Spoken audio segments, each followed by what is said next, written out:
All right.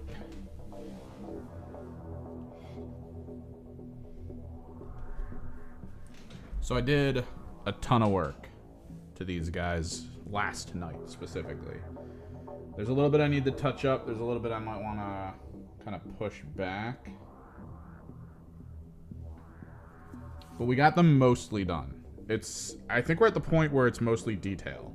Like just little details here or there, or building up certain elements, like the magenta on the first ones that I did. Because I brightened the magenta up on the later ones.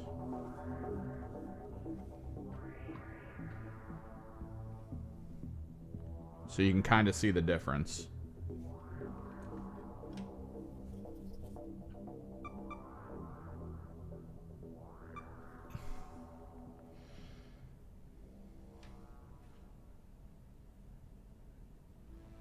So like, yeah, I do need to go in and tone it up a bit.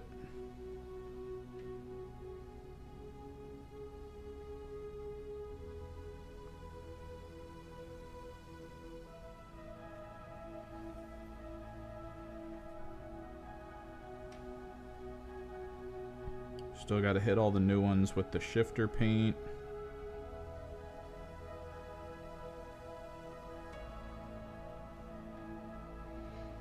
I think we're going to do some of the mica powder, like the reflective mica powder on the bases as pigment. I think that could be cool. We got to pick one of those. Maybe green, I'm thinking.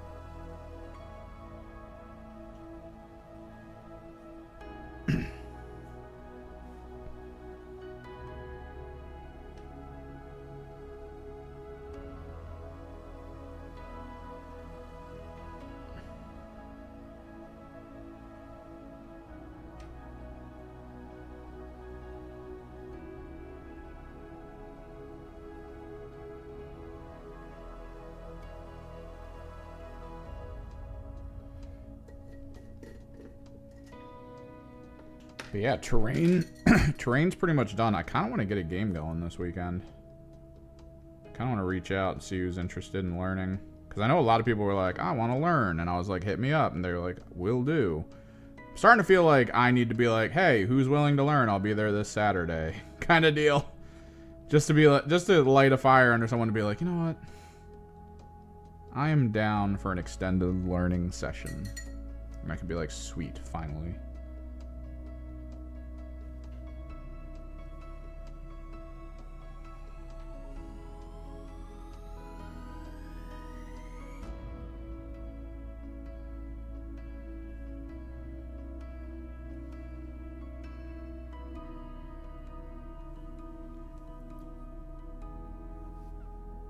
Thank you both. They were fun to make. We've got some corrective stuff to do. We've got some adjustments that need to be made. Some detail work still to go on some of them. Like highlighting and stuff. But I do like their endgame look. I'm debating using Druchii Shade on the chrome. To try and like give it a little more life. And I might do it. I don't know. Because you can see stuff clearly, but it does feel very rounded. Like, it doesn't feel like it has a lot of depth in the details. And I feel like if I take Druchii Shade and apply it to it, it'll look really good. Like, it'll push it really far. But I gotta kind of apply it in specifically the recesses and then clean the surfaces that it gets onto. So, we have to think about that. For now, I want to finish up enhancing the wings of the first two we did to match the entire rest of the team that I updated. And we'll just go from there.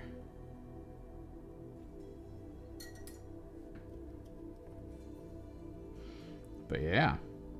I don't think the Aquilons are going to look anywhere near this cool, in my opinion. Like, I don't know what to do with the Aquilons to make them look neat, right? Like, my brain for the Aquilons is mostly just leaning towards, like, yeah, let's just go military, right? Like, let's go for, like, a dark blue, maybe some green, or, you know, just some drab colors. Which, I mean, that's boring as hell.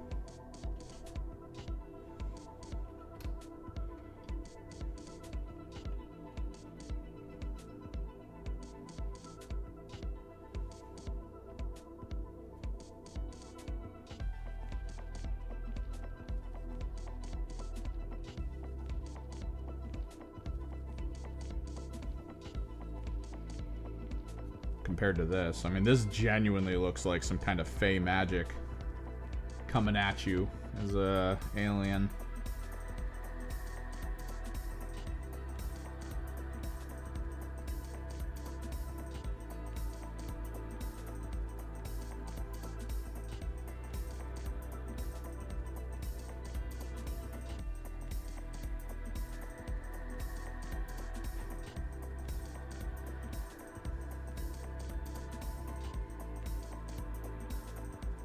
Gotta redo the shifter.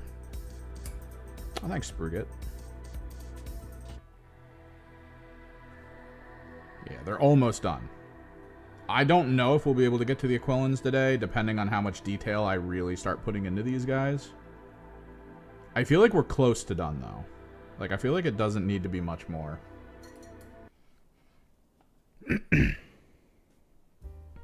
Yeah, thanks, Joyce.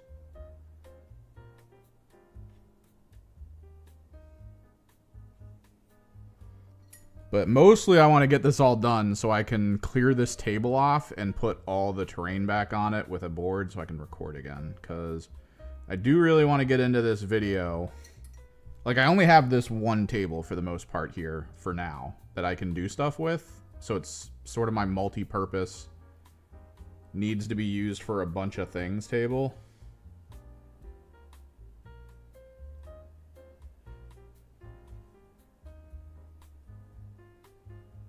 And when I started painting, I cleared all the stuff off that I had used to record my last video. So I'm kind of like, ugh.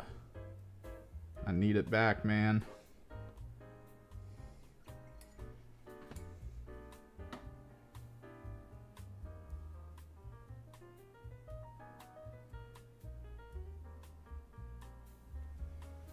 There we go. Beautiful. We'll apply the shifter across all of them in a bit. We can work a little bit on the guns, though. Guns would be a good push right now.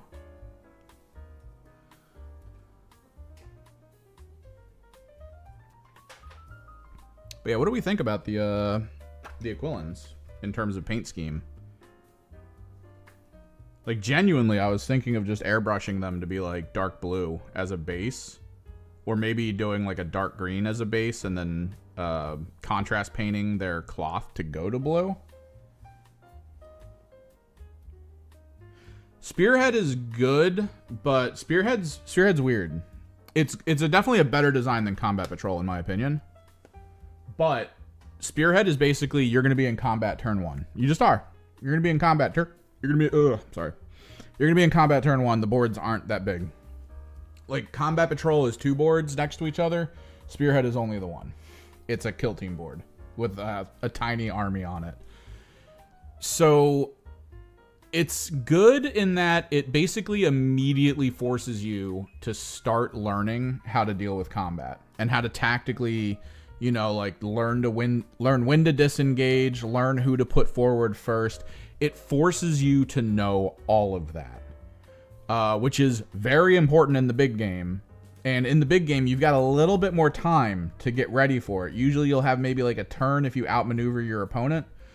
But for the most part, you're kind of like dealing... Let me find my...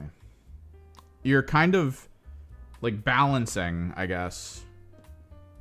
Needing to like get into combat, needing to hold certain areas down, needing to figure out which of your unit type you need to send in so that you're not so like destroyed for the next 3 turns or whatever. It's important.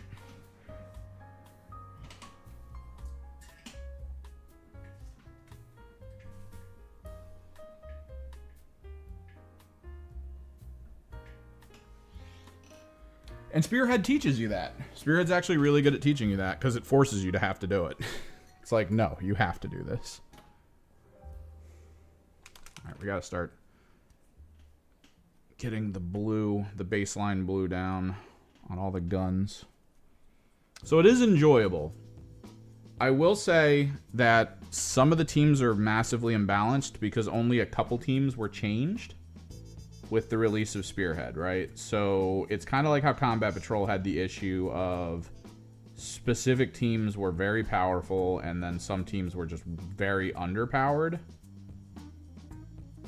The clear winner of Combat Patrol, or the clear winner of Spearhead, is Night Haunt. Night Haunt has so much stuff in its box.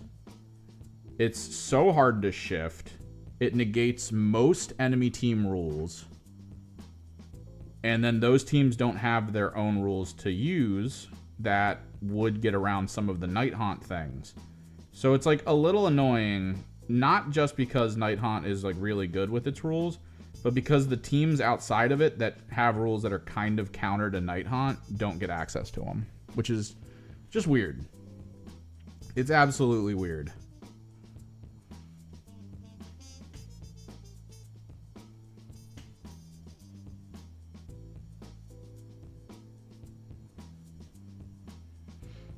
Hopefully that gets reined in. Hopefully they put out a different box or change something about it. But if you play against a Night Haunt player and you lose, don't feel bad.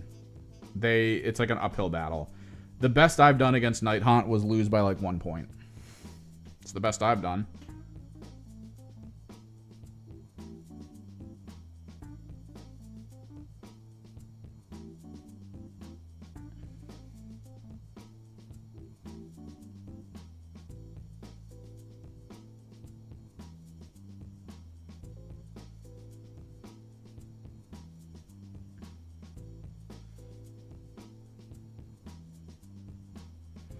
So yeah, don't feel bad if you do.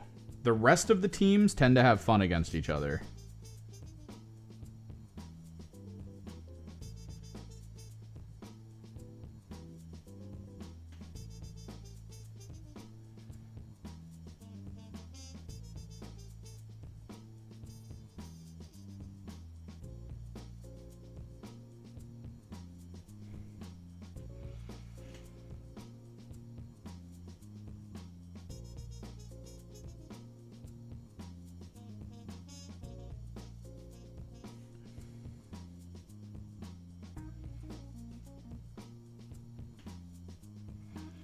Kind of like a key important thing is like, yeah, some of it's fun.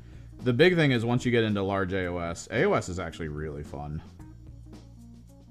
It's really well designed to just be like absolute insanity. There's so much about full-blown AOS that it feels random, but in like a positive way. Like everyone gets access to the oddity and randomness of it instead of just a few people. And because it's random, like you'll get big swings, right?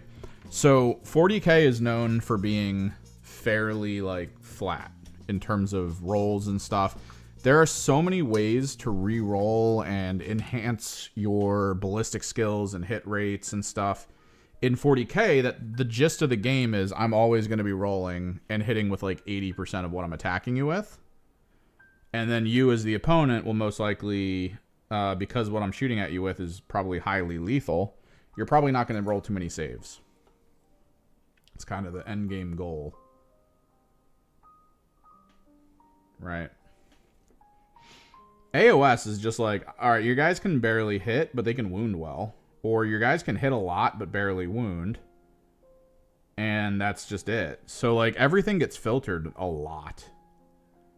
The big thing about AOS is trying to have a huge damage number so that every minimal time you do hit, it hits for a lot. And kills, like, a lot of people. But even then, it's like, the balance for that is, yeah, you're not going to swing a lot. So, it's almost like no matter what, right? The filter system for the game, you might have some really good individual units if you know how to build them and like enhance them and stuff. But for the most part, what you're going to be looking at is either a big monster who only hits a couple times and will maybe wound twice, but that kills like 5 guys. Or you're going to have like 50 people, right? And those 50 people are going to be really bad at hitting, but really good at wounding. So at the end of the day, they're going to do the exact same amount of work, even though they're like completely different in stats.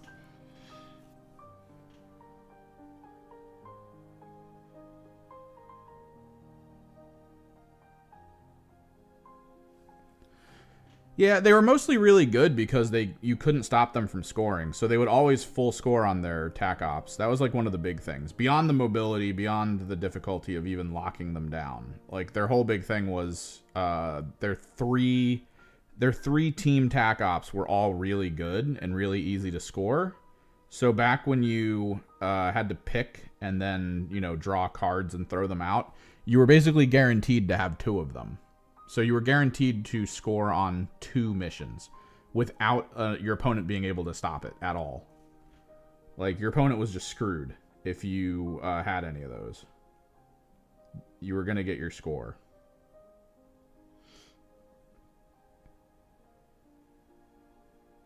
And then it kind of changed when Critical Ops changed and said you could only take 1 team tac. It kind of reined them in a little bit. It got a lot of people a bit... It made it easier to score against them because then they had to actually leave their base and, you know, try to hold objectives for a while, which made it a little more difficult, but they're still really good. And now that they've changed how they move, they're probably going to feel a lot better to play against, especially with the new objective system where there's only 3. That's huge, in my opinion.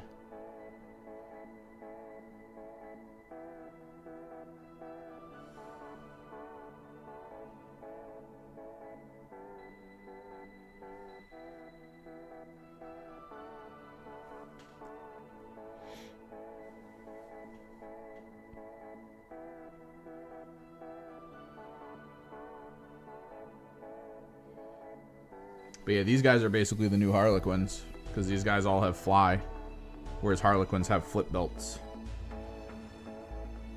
But the trick is they kind of reined these guys in because of that, since you have to, like, they work like NPCs unless you pay a limited pool of points into doing something you actually want. So, like, that's...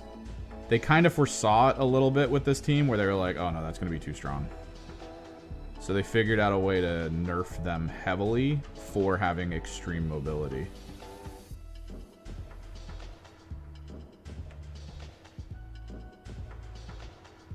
No, man, not everyone gets fly anymore. They get weird stuff. It's actually kind of cool. I like the new system a little bit because it's on a unit-to-unit basis. So...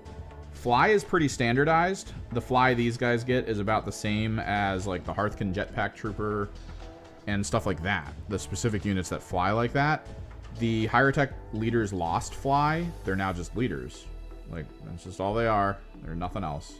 They're really strong though, passively. Like, they're pretty good. But they lost fly. So that team has pretty much lost most of its mobility.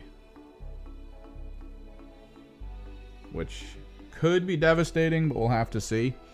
But then you get units like the Shade Runner. The Shade Runner used to have fly because, I mean, that's how you declared it was a warp spider, was basically being like, it can fly. Also, fly's a little nerfed and Into the Dark. You can't fly through doors. You have to actually land in front of the door and then go through it. And because fly makes you get picked up off the field, like, your fly technically ends at the door if that's what you're going to do. So, like, fly's a bit nerfed. Just a little bit.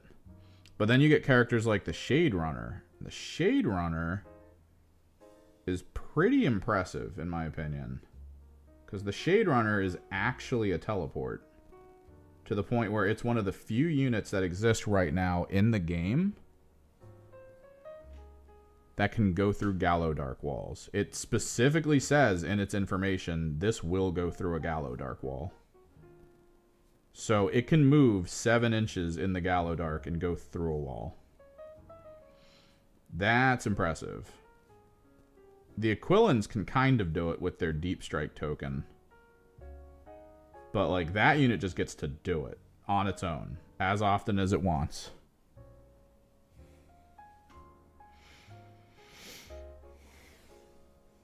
Yeah, it's just, you're supposed to pick it up. You don't measure horizontal distances.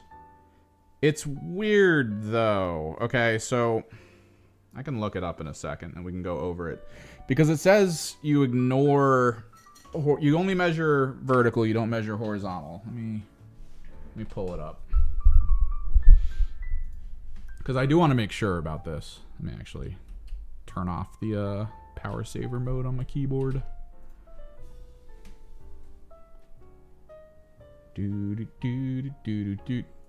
Kill team.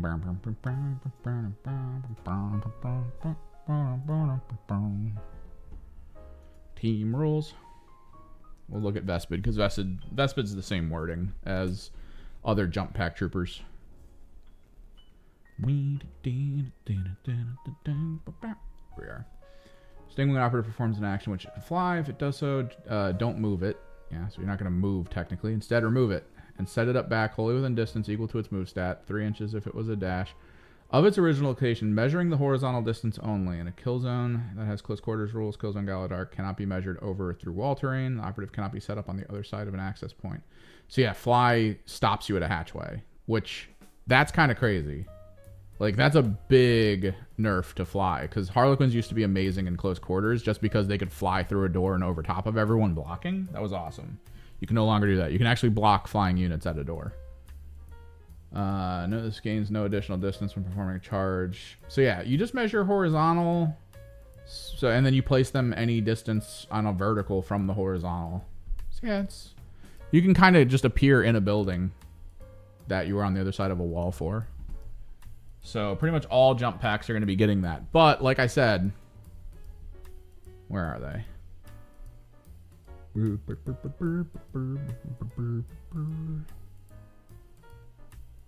Where are you?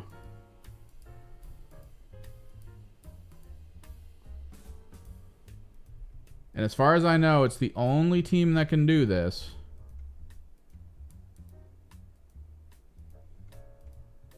Outside of the Aquilon Deep Strike.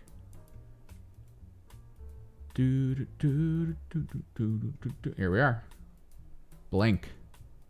Pretty much the same rules as fly. You know, remove it, set it up wholly within 7 inches of the original, measuring only the horizontal distance. You don't need to care about vertical. And in Killzone Galadark, this distance can be measured through walls. So this is the only character that can go through walls on its own that I know of in Kill Team. I think Mandrakes might be able to do it themselves just because they do disappear, reappear. But like for a straight up move, like this is a straight up move. Someone can be on the other side of a wall hugging it to try to like prevent people from entering the room. This thing can show up next to that wall, go through it, and declare slicing attack on the target. And since you don't have to measure in a straight line, you just have to measure to and from the target. Literally what you can do is if somebody's against a wall in the Galadark, you can bring this thing to that wall and just go through and then slicing attack. And then the next activation you get with it, do it again. Just like the safest, like you can't go near the wall moment of just like, and I do damage, and I do damage, and I do damage.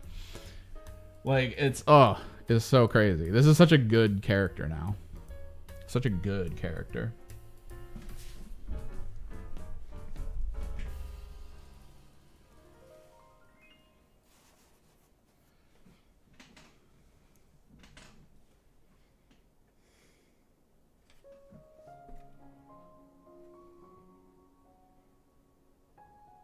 I think that's why that one, the one player at the event said that they really wanted to play Corsairs, is because the Corsairs are just like crazy strong now comparatively to what they were with some of their abilities. Yeah. So move does not say that you can't end up exactly where you were. That's the thing I have with the Vespid, right? Because the Vespid, if the Vespid move, gain their advantage. So what's to say that I don't move forward 3 inches and then move back 3 inches? The trick, I think, comes from fly, because fly just says set up anywhere within 7. I guess it would still count, right? Like where I'm at right now is within 7 of where I'm at. So no, yeah, don't move. The question is with Vespid fly.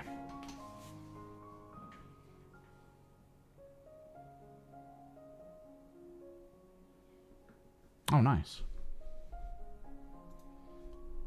The trick is with the Vespid neutron charge.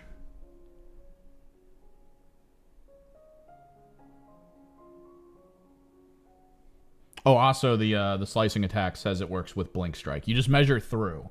Like if you can measure past the person's distance.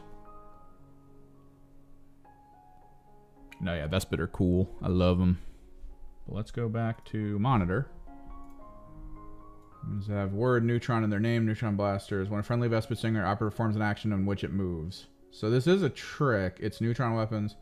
Friendly operative performs an action in which... Okay, so yeah, no, you don't move, but you are considered to have moved. But like I said here, so you just pick it up and return it anywhere within its move distance, right? Anywhere within its move stat or the 3 for the dash. So, like I'm saying, with Vespid, something I was interested in, it still costs an extra APL because you do get the bonus. But like, I'm on top of a vantage point, and there's nowhere to really go, but I want to stay on the vantage point to shoot. I just declare that he moved to exactly where he is. He literally goes, all right, I'm over here. All right, I'm over here. Basically, is the system. It like, or you can just nudge or slightly like it and be like, yeah, he moved. Like, I still get the bonuses, right? Like, you can get, I think, piercing 1, and then there's the upgrade for accurate 1 on top of it. Which on Vantage would then be accurate 2.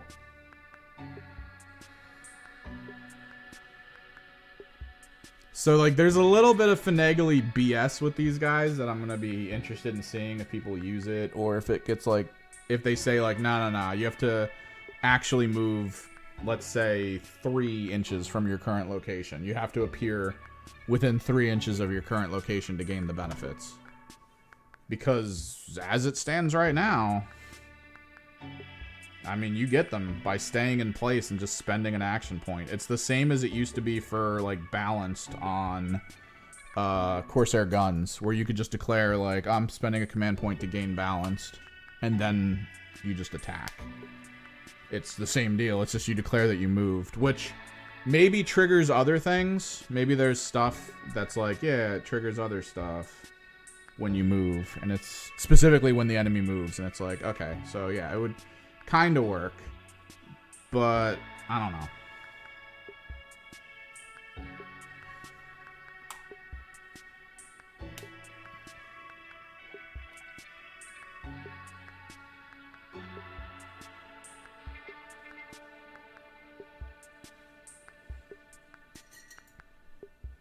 No, yeah, it's definitely to force you to have to move prior to shooting. It's definitely there. It's just like, if you're in a good enough position that you don't need to move, that's basically, you're not losing that position by moving. You can just declare that you moved back and forth. And that should give you the bonuses. Like, there's no reason for them to be like, no.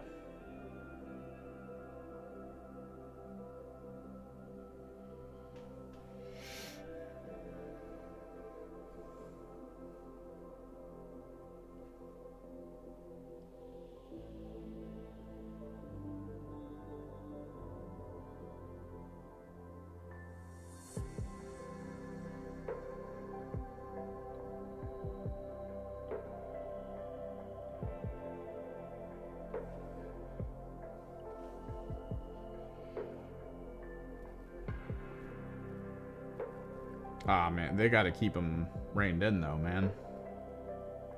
They already get the reroll for a communion point, which is pretty much, like, you don't have to spend the command point for a reroll, which is always strong. Because you only get so many command points in a round. The ability to get a reroll without needing to spend the command point is just too good.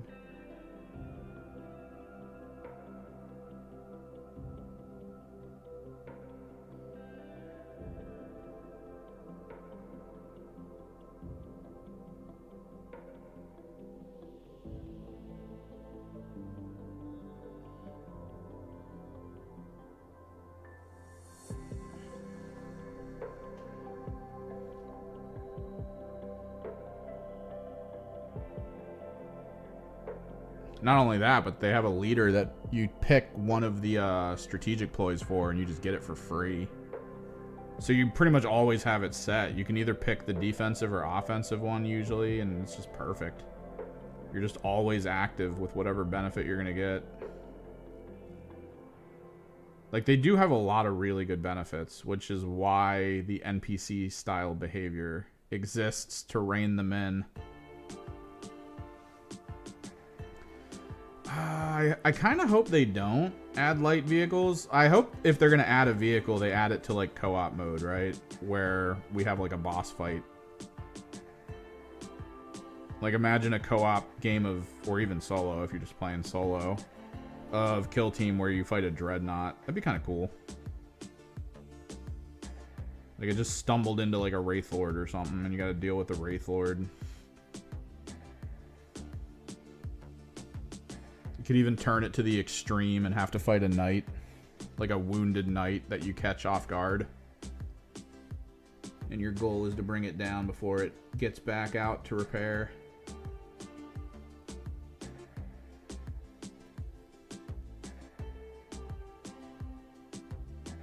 I think that could all be really cool.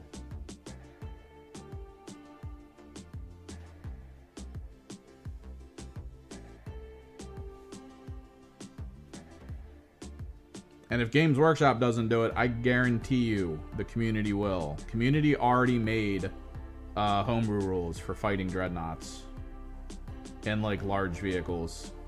And it's all over the Reddit. People love that stuff. Trying to come up with abilities, special functions, mission action style stuff. Like, it'll explicitly say something like this unit will activate 2 times during an act. Like, it'll have so many action points, and it'll be like double move, double dash. Like, you can double activate any action during an activation, and then it'll activate 3 times during the game, but it'll be like your opponent gets to go twice before you activate again kind of situation. And then you'll get like 1 Overwatch, which is just a single action anyway. So they've homebrewed a lot of really cool stuff for vehicles, and I'm hoping GW maybe grabs a couple of them, but I don't know how much effort they really want to put into co-op mode. I mean, it's nice, but you need to homebrew it. Once I drop the co-op video, I'm going to talk about that. You need to homebrew co-op. It's not really good on its own.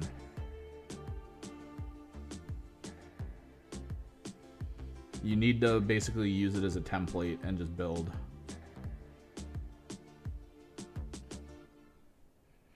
Because NPO behavior, very abusable. The one game I played with a person at the store to kind of show him how actions work, it was very easy to just be like, oh, well, you know, I have Zangors, I'm going to sacrifice them, and it'll pull all the guys into this room, and my big heavy machine gun will just kill them all. Specifically because the Soul Reaper, I think, had Torrent on it. I think it has a Torrent 1 option. So my Zangor lived for like 2 fights, and it pulled all these people within an inch of each other, and then my Soul Reaper just killed them all in one go. So, like, yeah, you can easily abuse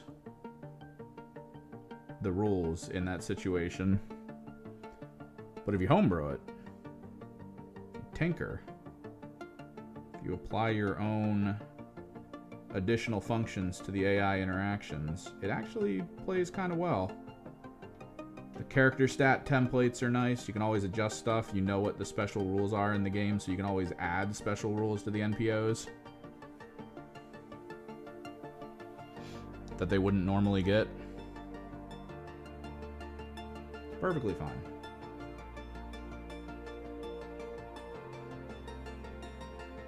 And I mean, that's what we have because we don't have Spec Ops right now. And I don't know if we're going to get Spec Ops.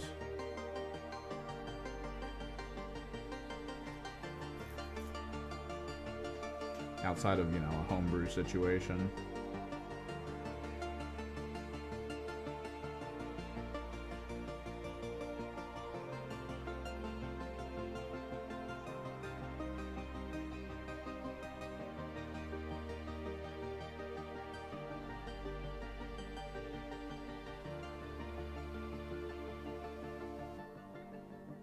They really did cut down on the total ways to play, though.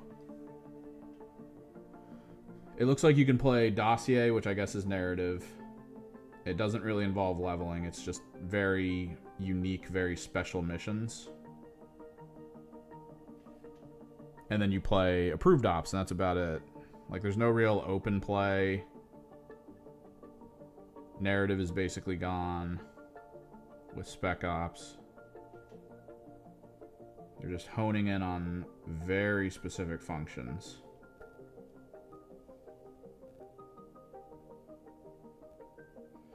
Which is probably good, because, like, Spec Ops just massively became imbalanced as time went on. Like, you just couldn't really do much in it that didn't feel, like, really bad over time. Like, I tried to do the Ashes of Faith narrative campaign because I wanted to do a narrative campaign. I wanted to see how it felt.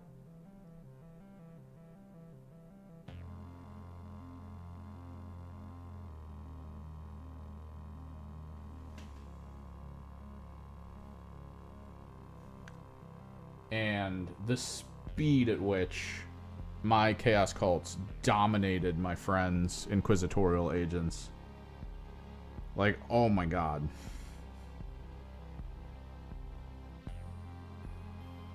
It was barely a game.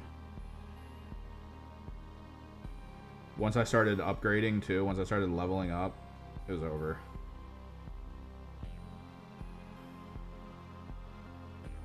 +1 to weapon skill on charge on basically all of my cultists. They were hitting as good as a Space Marine could. Like, it's too strong.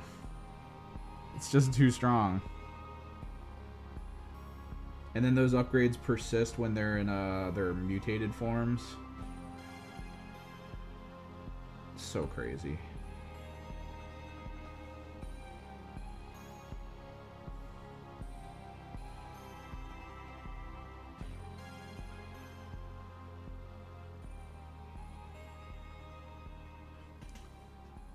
Like, honestly, they have Necromunda for narrative skirmish. Kill Team probably shouldn't get it.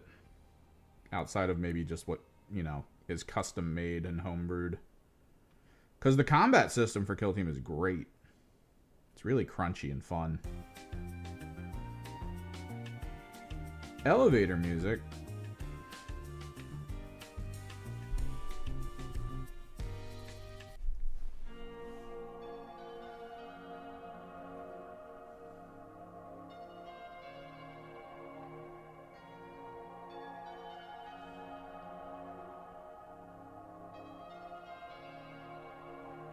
But the narrative depth of Necromunda is just really strong.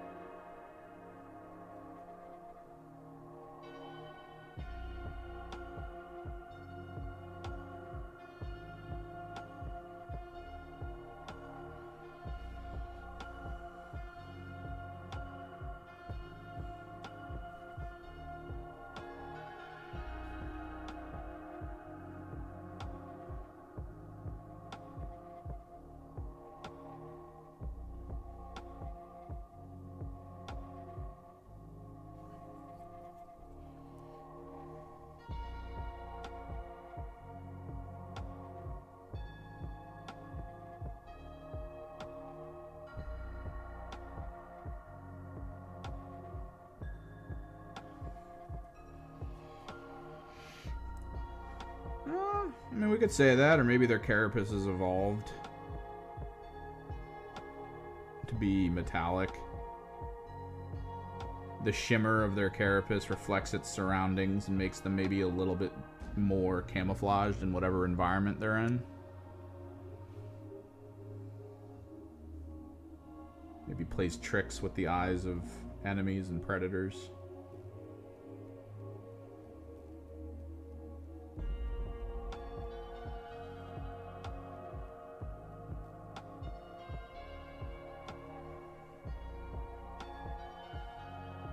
Or maybe they're cyborgs. Maybe the Tau figured out how to hollow out some of their corpses, reassess them, enhance them, upgrade them, make them more easy to control. Communion points are just them sending orders to the AI, the remedial AI they put into them.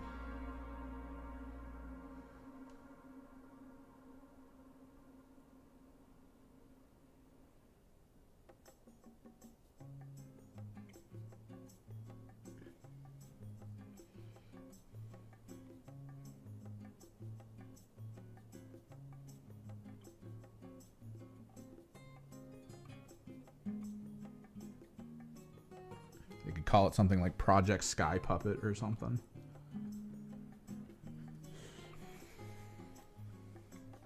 What's up, Jason?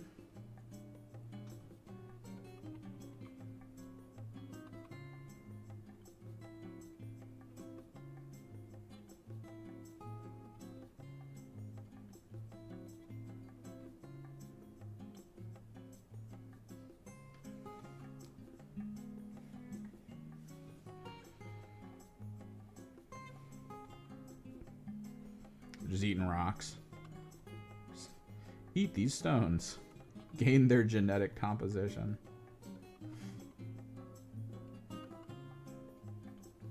Knowing Kroot, it would probably just be a race of creatures that has like a really semi-metallic carapace. I do like the reworks, though, of these Vespid. The Vespid rework was really good. I mean, granted, there's not a lot of poses, but the ones they have are pretty good.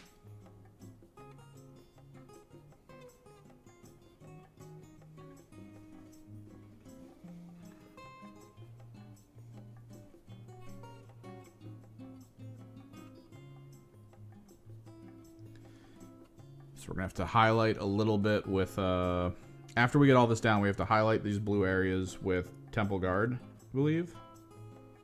And then we're going to need to go through almost everything and double check to make sure all the chrome is good. Because in some of these areas, like right there, that thumb is orange. It needs to be chrome. Actually, let me take a look at these crystals too.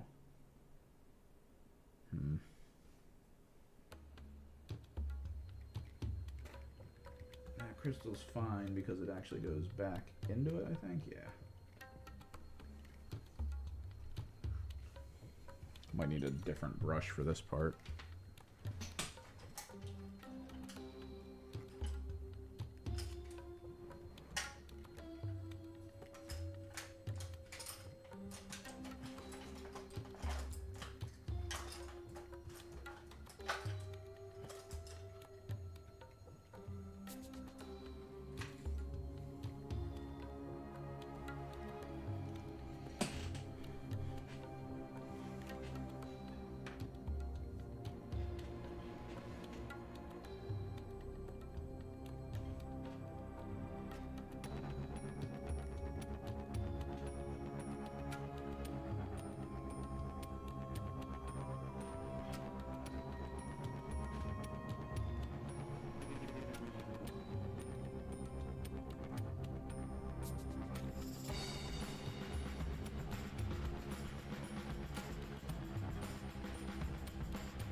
Oh, and by the way, these real... Oh, God, I forgot to do that wing.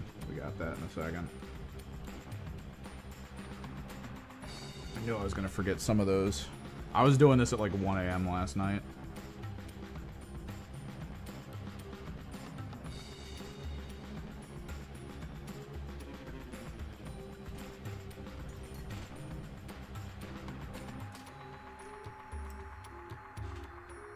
let me show you how I did these. So you base it, you leave the edge white a bit. Alright, and then you grab your other color, which I think I need to refill. I don't know, we're probably good. And you just go starting at the other edge. That way it, you know, the white makes it so that it is its color. This is a low opacity type of pigment, which means it mixes with whatever's below it. And the yellow's below it, and since it's magenta, it pulls it orange. So if I only had it covered in the yellow, it would look more orange than magenta right now. Which is not what my aim was. But yeah, you just go in from the edge work. The thing about high flow paint is it takes a second to dry. And during that process, it is really easy to reactivate it with water. So you kind of go up the whole wing a little bit with it. Get close to that top side. We'll redo the chrome in a minute. That's fine. Clear the brush. Wet it. Keep it a little wet. And then you sort of sponge.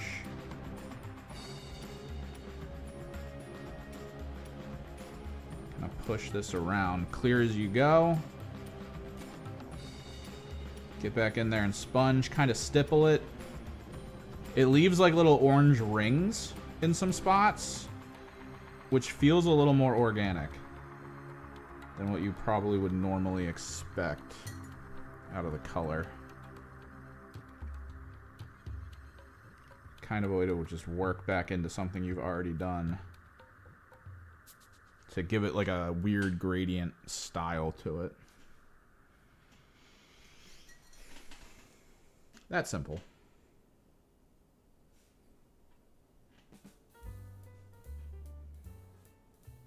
It applies pattern to the object, which is nice for organic things.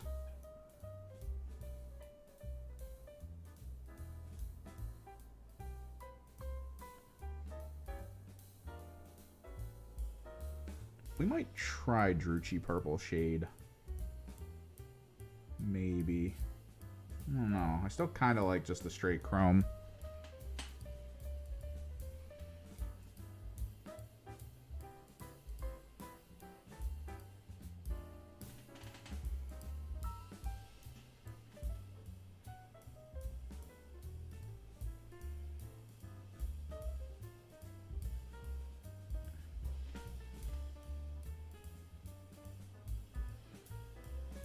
Once we get these tanks done, maybe we can go back through for the highlighting, but we will eventually have to go in with the shifter.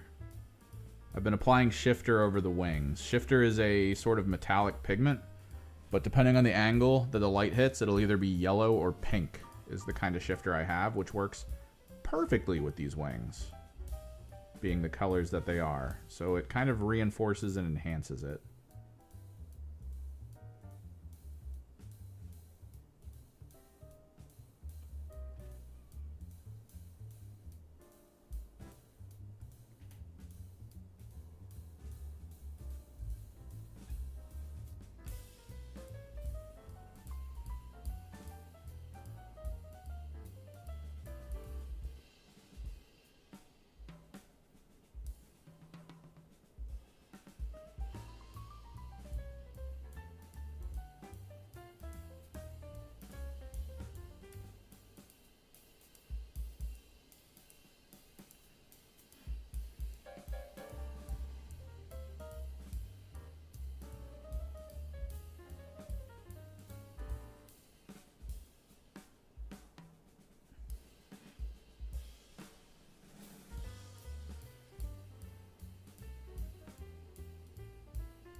I should probably put out feelers for a game this weekend.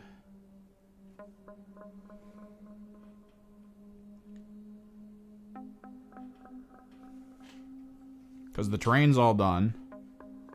I have to wait for my varnish to get here, which it'll get here on Saturday. But I could show up. Like, I've got all the setup terrain done. I've got the 2 different tones because I already have the 2 older barricades that are colored like this. So, like, I have the different team versions, which is nice. I think it's all set up pretty well. Did I get the ring? Yeah, good.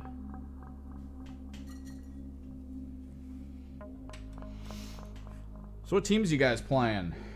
If you're looking into, you know, doing some local stuff or even tournament play for Kill Team. Any of them really stand out for you as, like, your play style?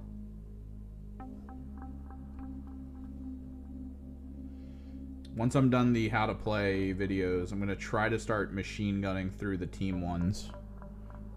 I'm going to see if there's an easier way to put them together where it still feels nice and edited, but it, you know, I can put them out like maybe once a week easily. As opposed to once a month. Just due to the sheer quantity of editing I have to do.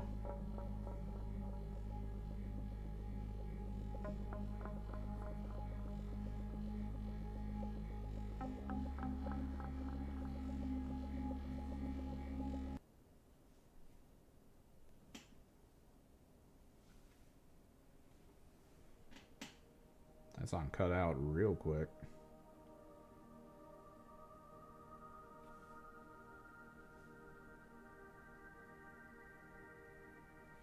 Is this the one I skip normally? Yeah. It's like 11 minutes of just this. I can skip that as well.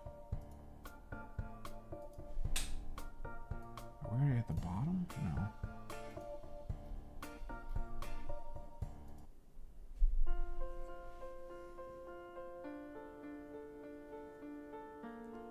The problem is if I could check the shader on one of these guys, but then I'd have to repaint over it if I don't like it, and I don't really want to do that. Although it's not so bad.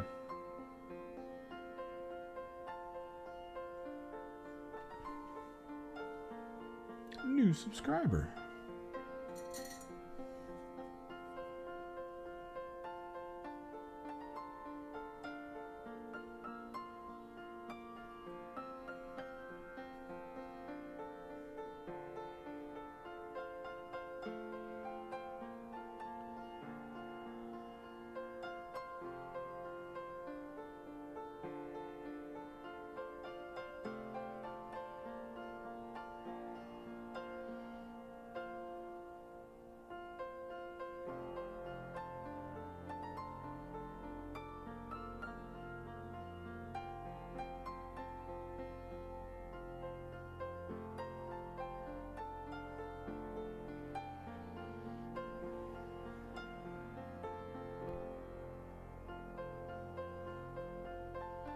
Yeah. I mean, technically, if you had intercessors, you have angels, but you have, like, the basic angels. Knowing the stats of, like, the heavy weapons guy, the sniper, all that, you want those on your team. You just do.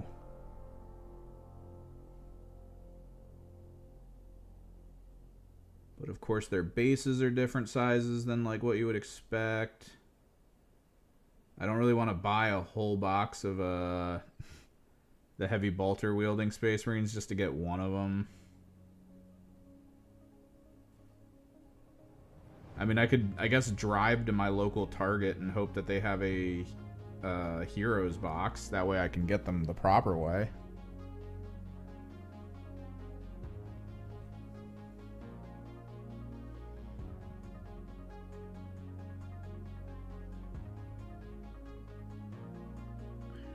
But then I'd have to repaint them the way that my current ones are painted, with my silver and platinum underneath Aldari Emerald paint scheme, which wouldn't be the worst. It's an easy paint scheme.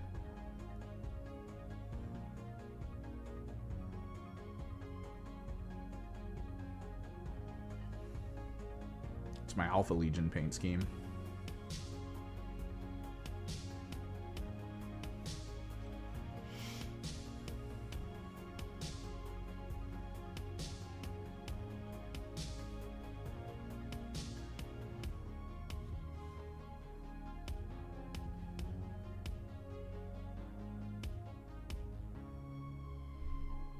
I've loved the hype cycle so far for this new season of Kill Team, though. I loved everyone being like, man, it's jump pack.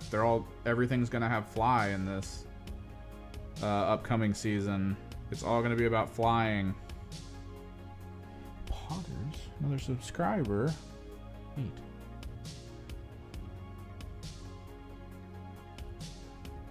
So like everyone was talking like, oh, Raptor is definitely gonna be one of the teams, blah blah blah blah blah. Next team is just on foot Ratlings and on foot tank busters. Like, take that, expectations.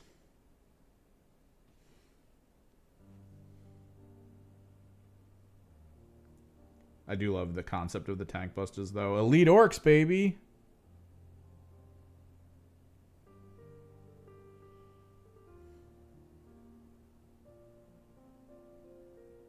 Actually, that begs the question, because the Warhammer Heroes box was on Amazon for a while. The old one, the Death Guard one.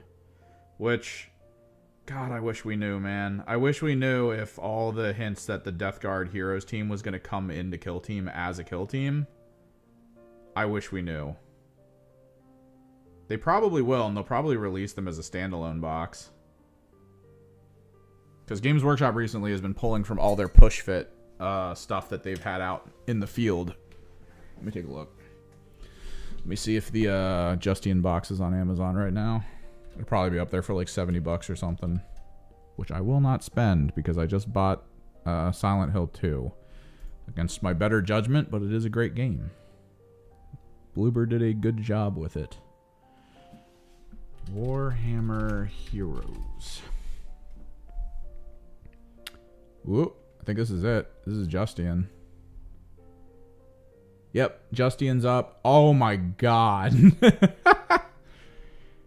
Oh, I'd have to go to Target. I'd have to go to Target to see if they have it, because Amazon's trying to sell it for $180, and I know it's not that. Like, there are people who've been like, oh, I went to Target, I got it for like 80 bucks.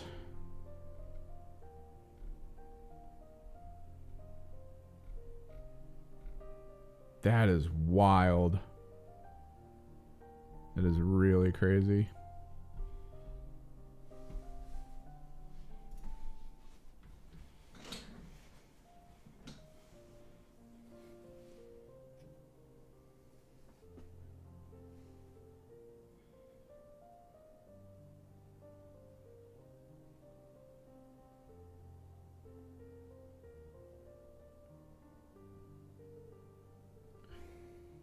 I think even the Death Guard box at one point was up on Amazon for like 80 bucks.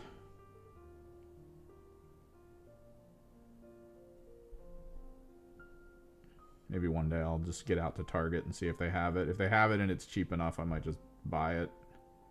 Finish out my Angels team.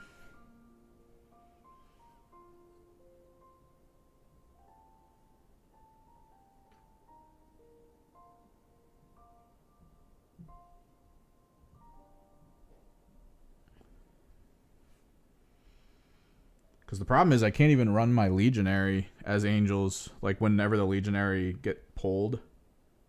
Because the heavy weapons people in the Legionary don't have the bigger bases. I'd have to like shave them off and put them on new stuff.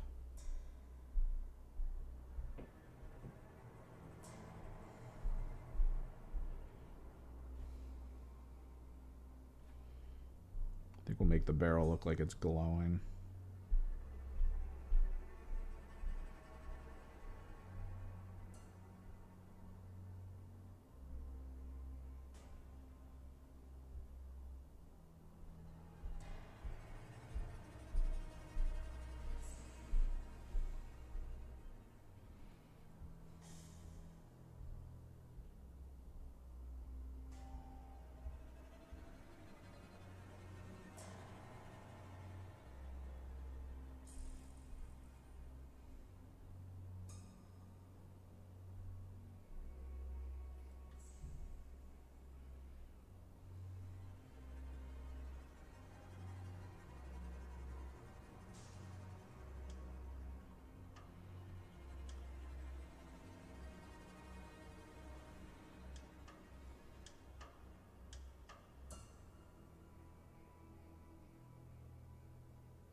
I think we'll try to glow this up in a second.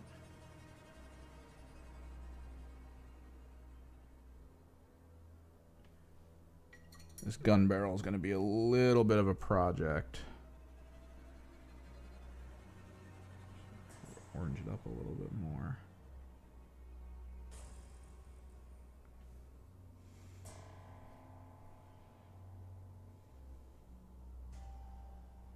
I'm going to do some recess lighting in there with some white ink, and then we'll try to get the inside of this barrel to be white, and then actually do the glowy effect throughout.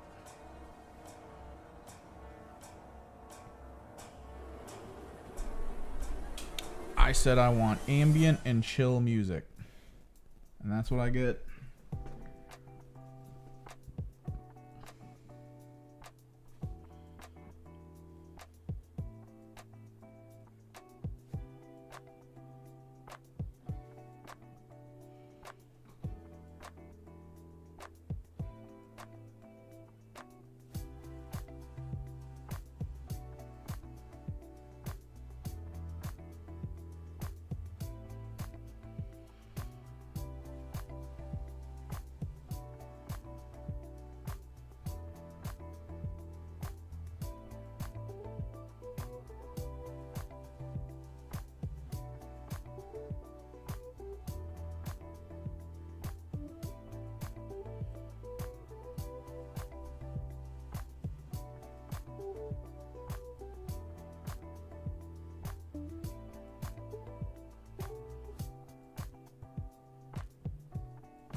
Let's get to work on the gun visual aesthetic.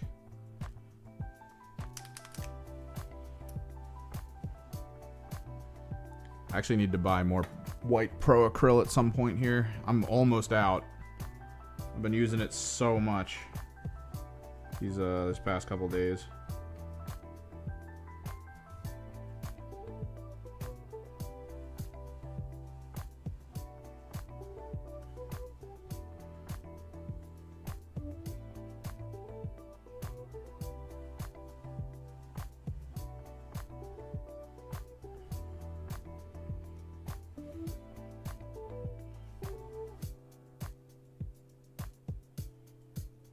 Best freaking white on the market.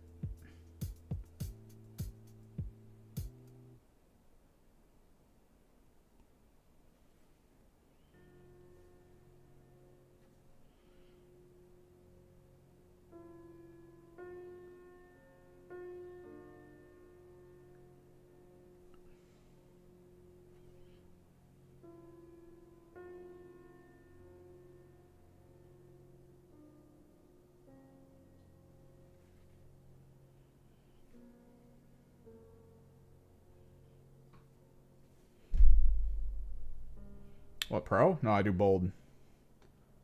Bold titanium white.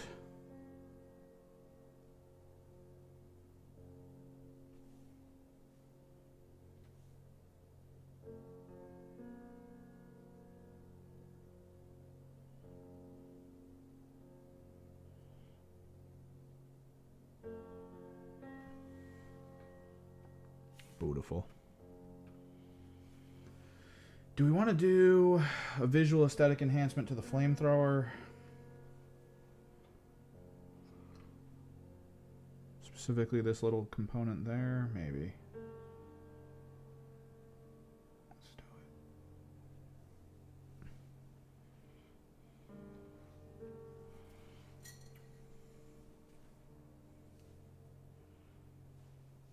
If I do magenta or green, it's going to pull it close to how everything else is in this army. I think we'll do blue.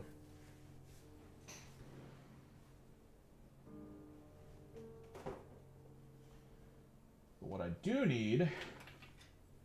So this is how I do my recess shading. And I know everyone's like oils or whatever that medium enhancement is for general ink. I use titanium white. Titanium white ink, a little bit of water usually. You can pin wash really well with it, I love it. my fluorescent? Okay, there it is.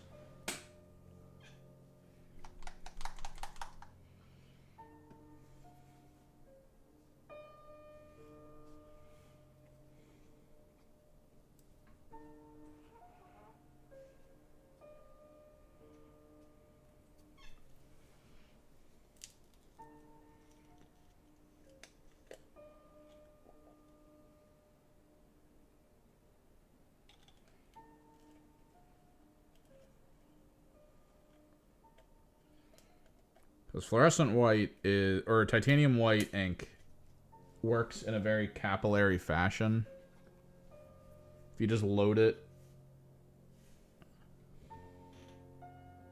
onto your brush for like a pin wash moment, get in there, you can easily just like set it up, it fills in the gaps, and it stays liquid enough that you can just wipe the surface a little bit. And you get your capillary white.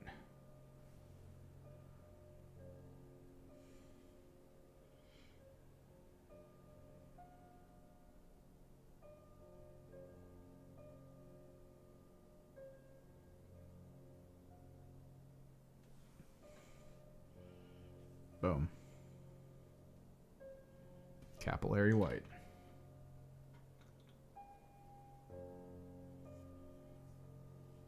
I'm fine with the bold titanium. I don't really want like a thick, right? Like I don't want it like a thick white.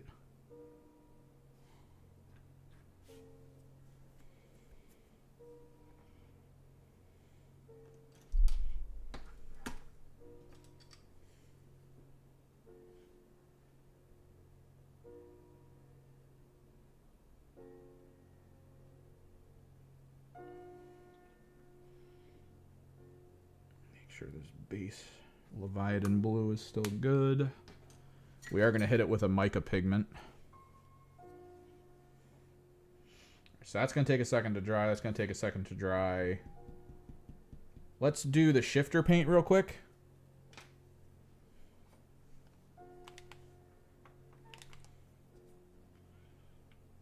Boop, boop, boop. So these guys kind of have shifter, but I did just repaint their wings. So I want to make sure the outer parts still have shifter.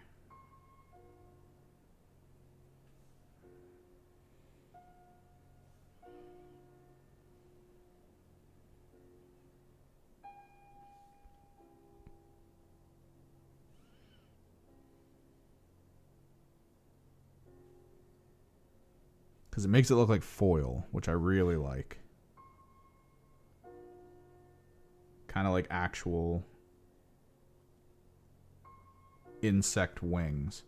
It's got that like, I don't know if you guys can see it. It's got that like dragonfly effect to it. Maybe if I turn that down, you can kind of see it. It goes yellow. There you go. Look at that. Look at that works. And then from other angles, it goes pink. And that's how shifter works. Nah, like I kind of want to get more pro acryl, but here's the thing. With paints, I've started to learn that like once you kind of get the ones that work for how you're looking to do stuff, you don't really need to go to too many other places, right? So like I do have a lot of Citadel. I also have a lot of Army Painter that I've really enjoyed using. And they do what I'm looking to get them to do. So that's perfect. But then there's like just small gaps in like concept of how the paint's going to work. Where all I did was go like, oh, I need a white and then I need like a really nice matte solid black. And I spent like half a year looking for them.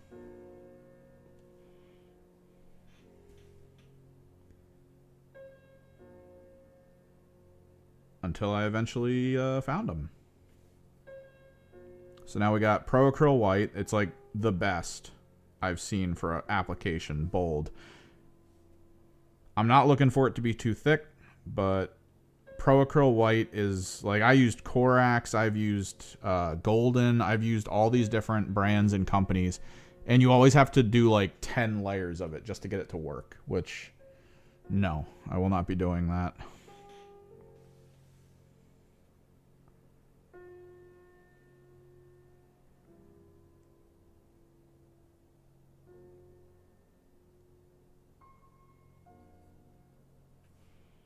But then Pro Acryl came along, and it was just one layer, and it dries really, really thin.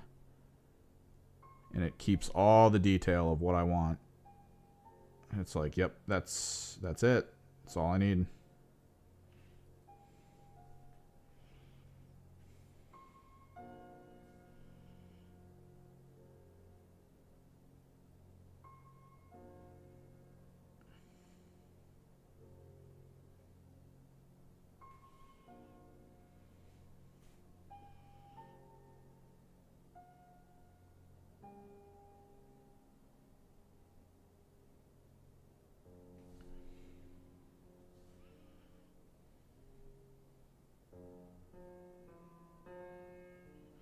And then for the black, we'll probably do it in a little bit. Golden So Flat Black. It is just too good. It is such a good matte black color. I mostly use it to do the rings around the bases, but when Emperor's Children drop next year, that's going to be their armor border.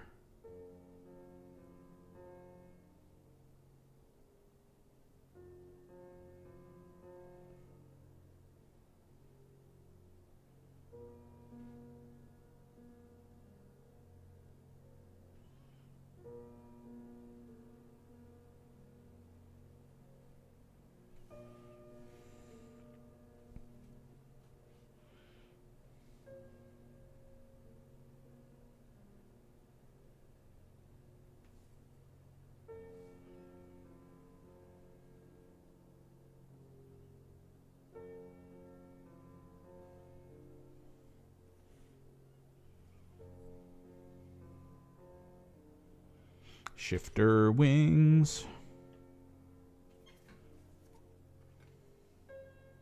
I want to grab my blacklight, see how they look.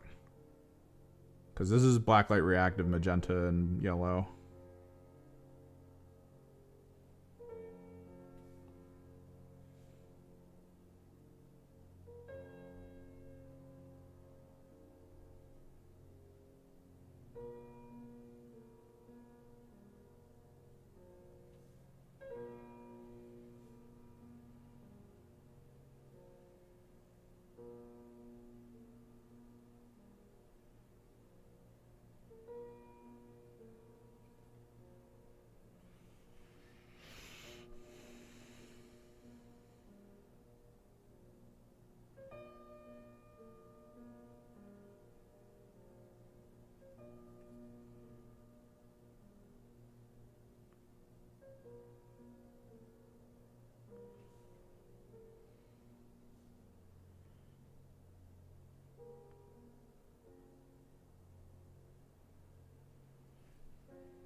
I might also hit the crystals in the guns with like a different shifter, or maybe a pearlescent if I've got one, because they are crystal.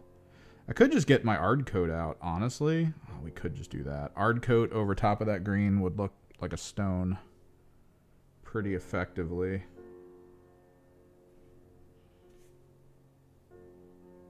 Although technically I probably should mix the Ard coat with the green and do it over a silver or something.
Because what's cool is this paint, I've actually seen it reflect off of surfaces because of how it shines from blacklight. So technically, with a blacklight on, the chrome would kind of be enhanced by the fact that there's this bright glowing thing near it, which should actually trigger some really fun reflections. That's kind of what I'm looking forward to with this type of stuff.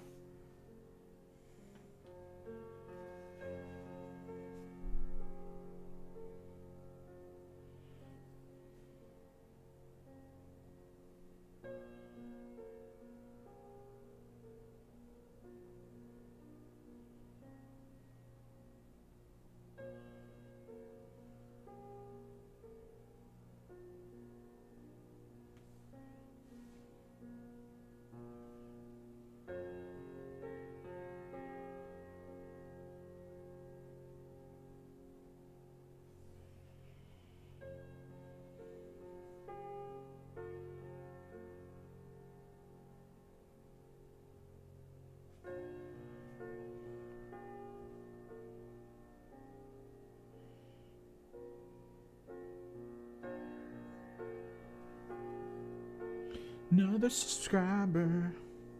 Like, seriously, my subscriber count goes up by like 10 a day normally.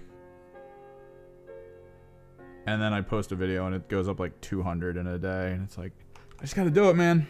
I just gotta do it. I just gotta post vids. We gotta talk tactics. We gotta talk teams. We gotta talk strats. We gotta show people how certain things are done. We gotta go through it. Go over fun news posts. Be super nice.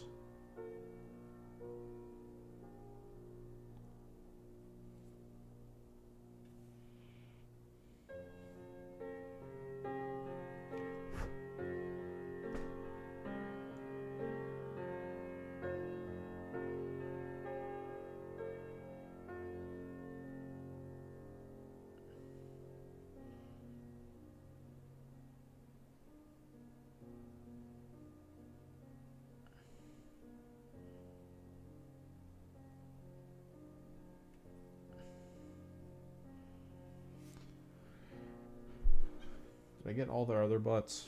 I know I'm doing the wings. He's got the butt done.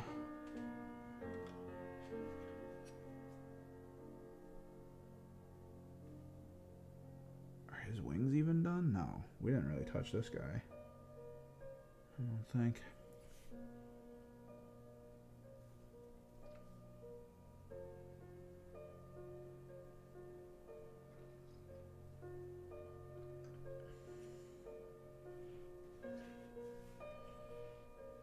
This doesn't look like I did them.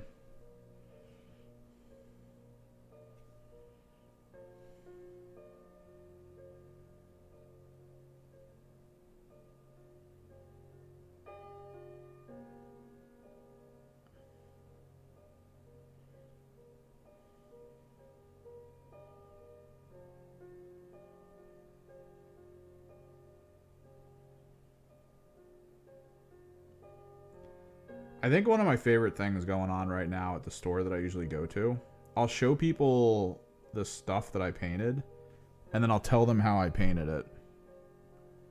And then, like, months later, I'll go into the store, and they'll be like, hey, man. I'll be like, hey, what's up? And then they'll be like, check this out. And they'll show me a picture, or they'll show me a model that they have where they did something similar to what I told them that I did. And it looks really good, and they're always super excited and happy to show me it. It's kind of cool. Like, I've talked to people about, like, the blacklight thing. I've talked to people about how I like using, like, glowy mechanics and stuff if possible.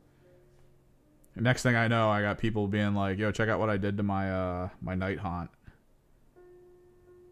Like, one of them found a container of glowing medium, like clear glowing medium. So he painted his night haunt like the way he would just normally paint night haunt, and then he painted areas on them with the glowing medium. So you don't see it in the light at all. They look like a normal model, but then you turn the lights off and they all start to glow, which is really cool. There's a big jug of it near here, but I can't think of what to put it on.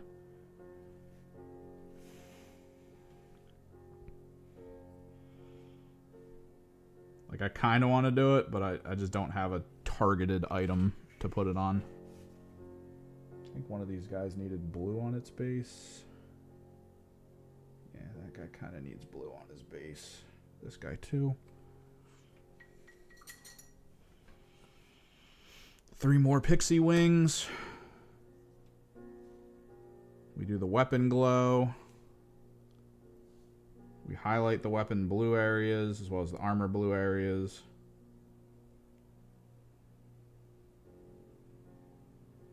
Do the chrome fixes, apply the pigment. These guys will be done.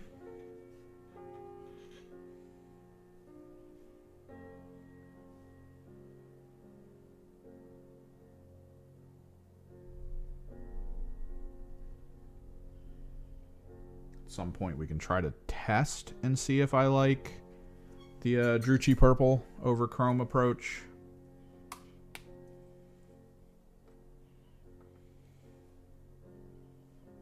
I don't think it's needed. Like, the more I'm looking at them, the more I'm like, eh.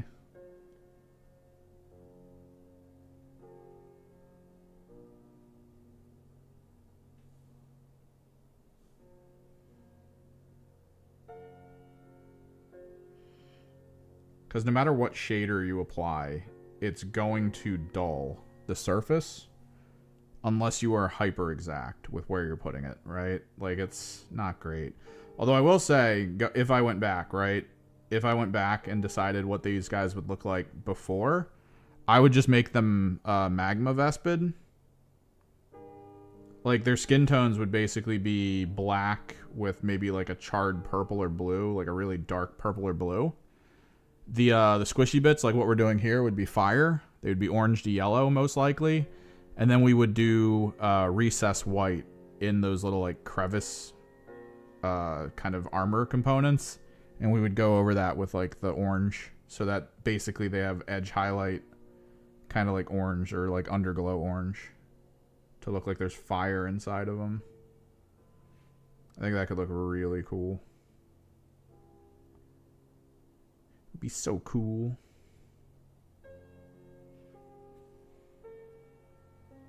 It would also take like a week longer than what this is taking. This is definitely the faster option.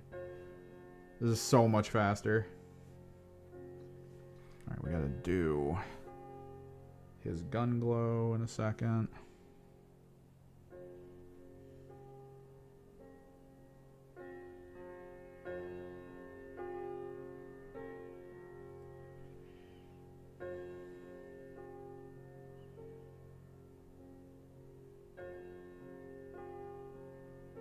Now, if someone were to commission me to do their Vespid, I would give them a huge number. And then, yeah, we would do Magma Glow Vespid.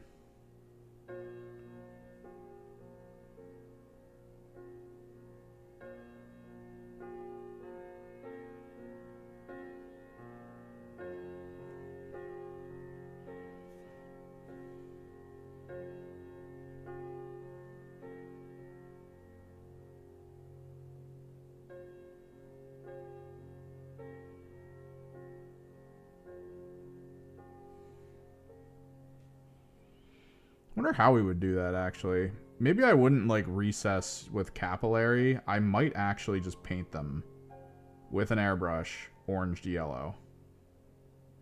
Like, we would just start yellow with the chartreuse, and we would go to, like, yellow-orange for the most part over the bulk of it, and then change it up to just straight orange. Maybe near the far outer areas of the body, like the hands and feet. And then I'd probably actually brush on the black.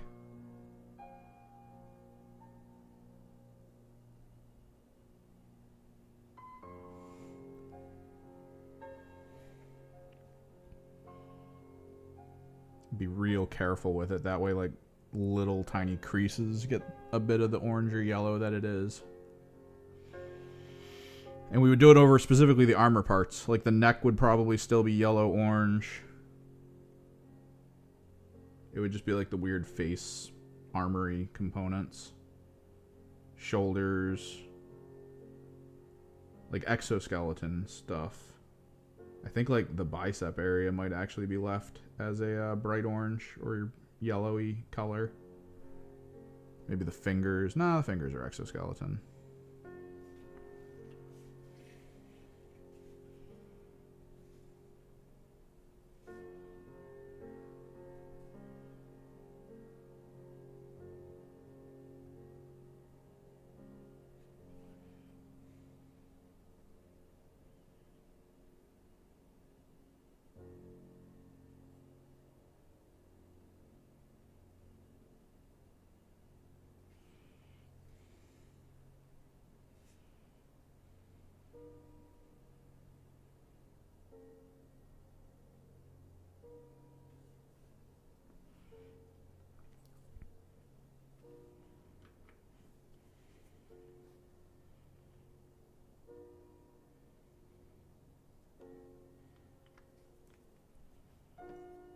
I like that they all look good together.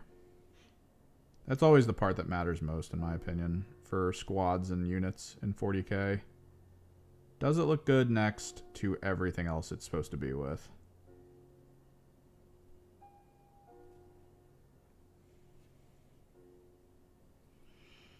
I might actually touch up the stealth armor a little bit. I might edge highlight it with moot green or something.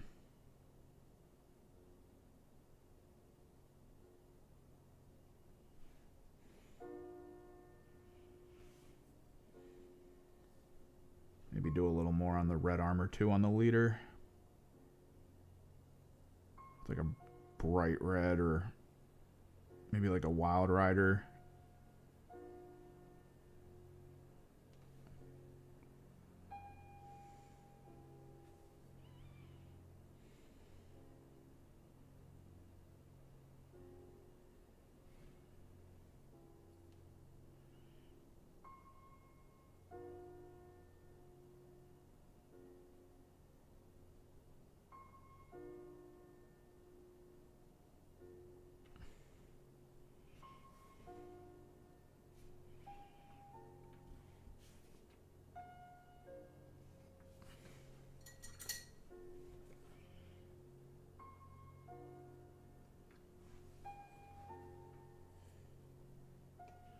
Let's get the blue down.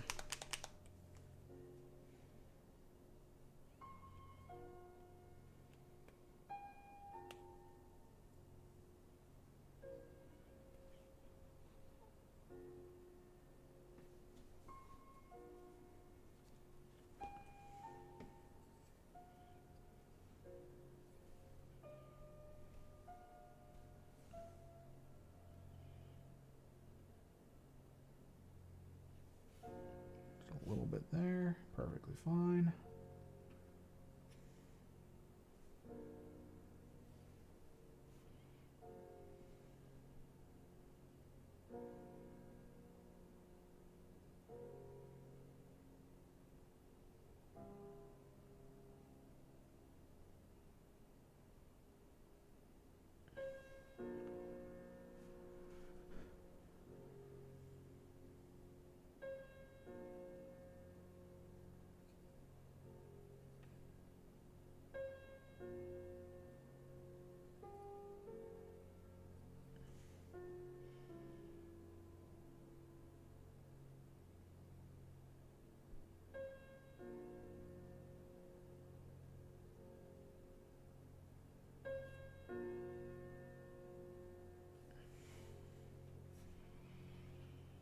Beautiful.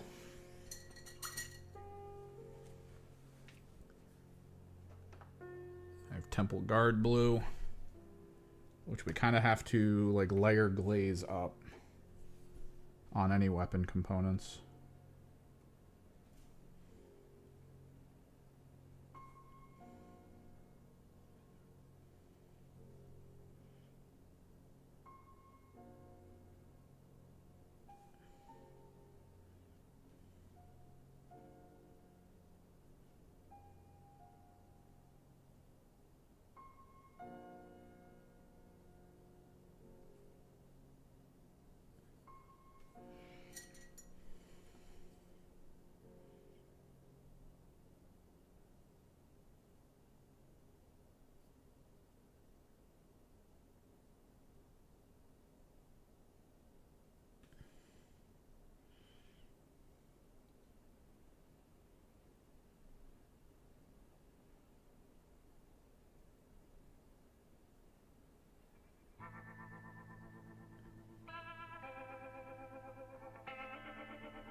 little trick.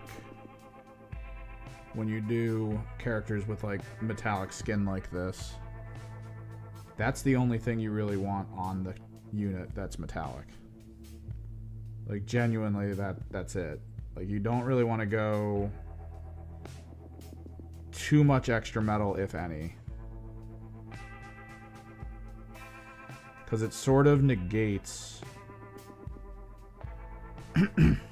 the feel of the overall model if all of a sudden like there's this 10 metallic objects on it, right? So you want to make sure that anything else that could be metal or construed as metal, you instead decide to like matte color it.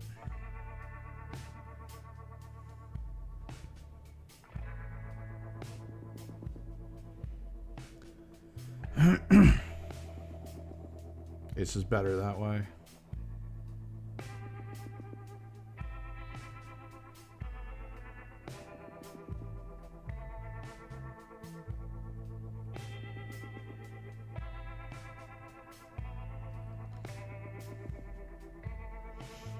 I don't even want to really push this blue too far. Just want it to be slight.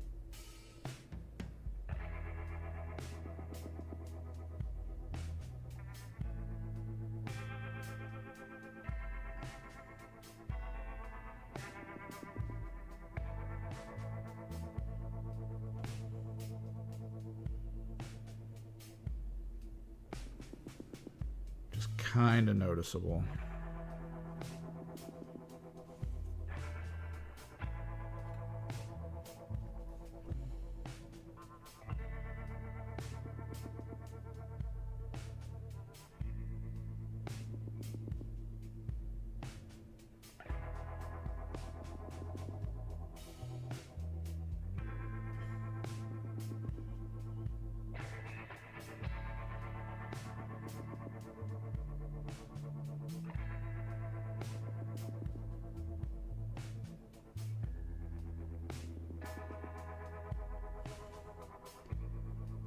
Slight taste.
this guy off to the side, because again, might do some green edge highlights on him.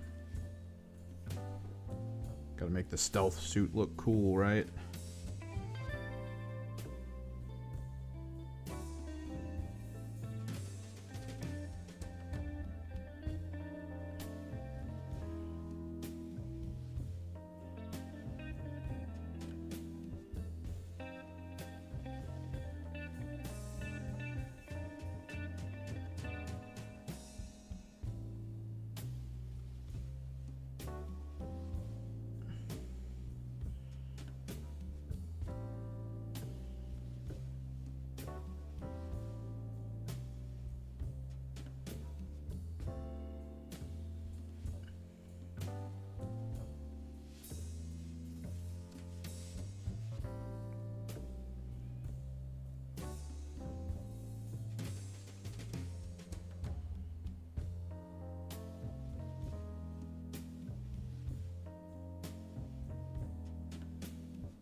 Honestly, though, looking at how the Vespid are,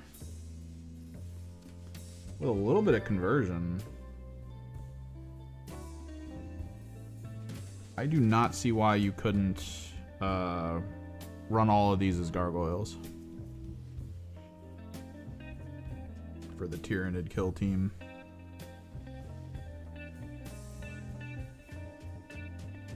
I feel like you could easily proxy a gargoyle kill team for the Vespid. I mean, they kind of have like a similar concept, right? Communion points, the whole like needing something to get things to trigger, kind of like hive mentality, hive mind stuff.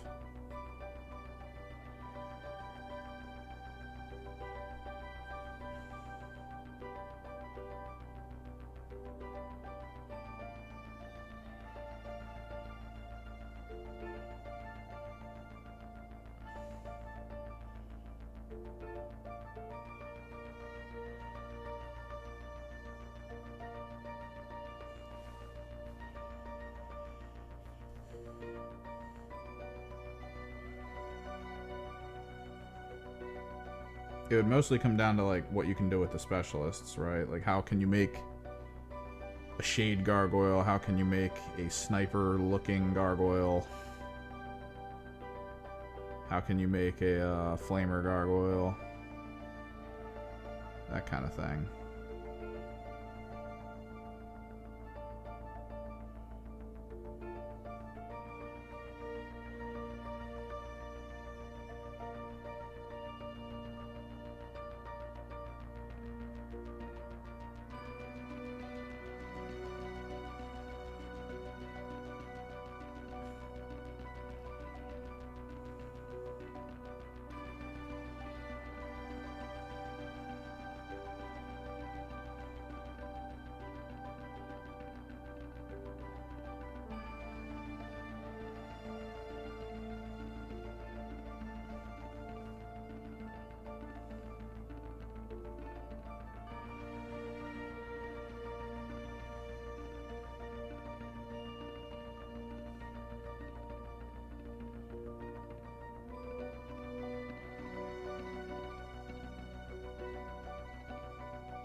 Rockabilly.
Change this guy up. I know I painted him mud brown and everything last night, but like I wanted him to match the guns. Over time I was just like, yeah, that has to happen. There's no way. These guys already have it a little bit. I can always expand on some of it.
Let's do some of the edge highlighting. I'll even use this tiny one.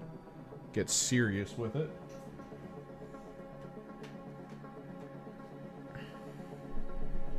Haven't opened my moot green in a while.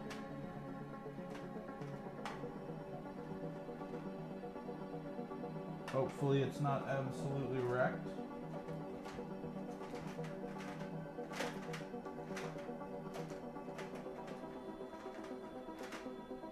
If I can find it. What the hell? Oh, there it is. Moot green. Oh, not bad. This is one of the first colors I purchased way back in the day. And by way back in the day, I mean a year and a half ago.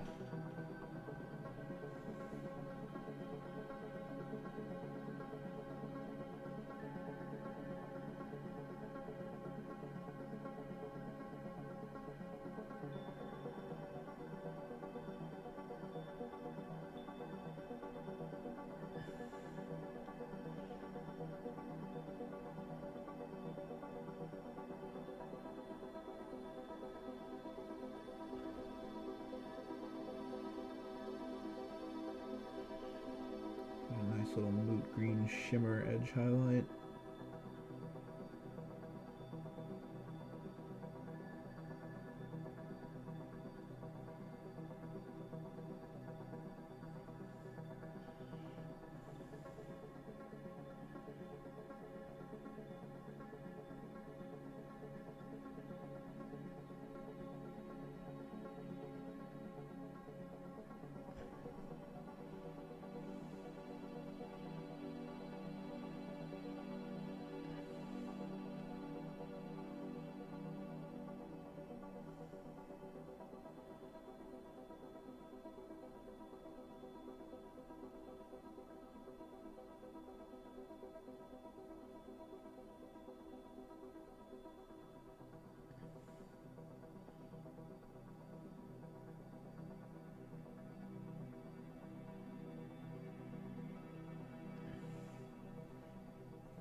Nice. Little hits of moot green.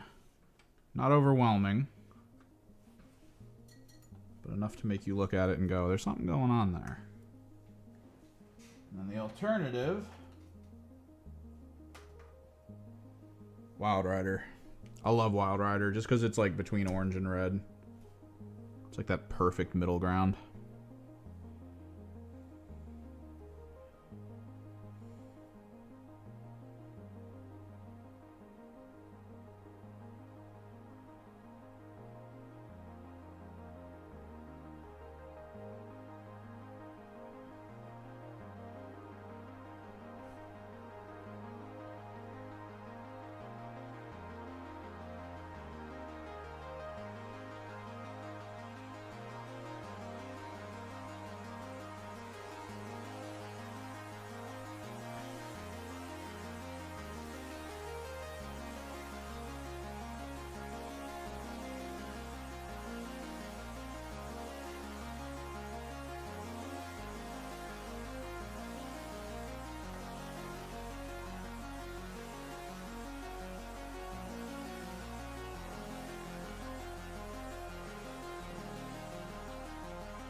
Go around, make sure everything that needs to be chrome is chrome. I was thinking of building the Aquilons today on stream, but we only have an hour left. So maybe I don't. Maybe I just put the Aquilons on hold so I can get back to recording. We can do them later.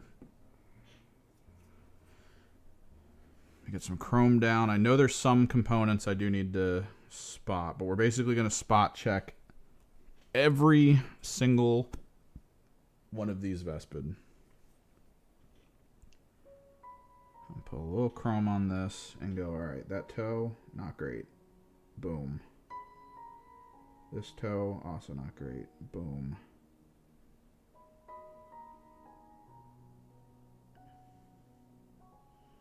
Look at fingers, look at thumbs. Look at the areas near the wings. Look at the actual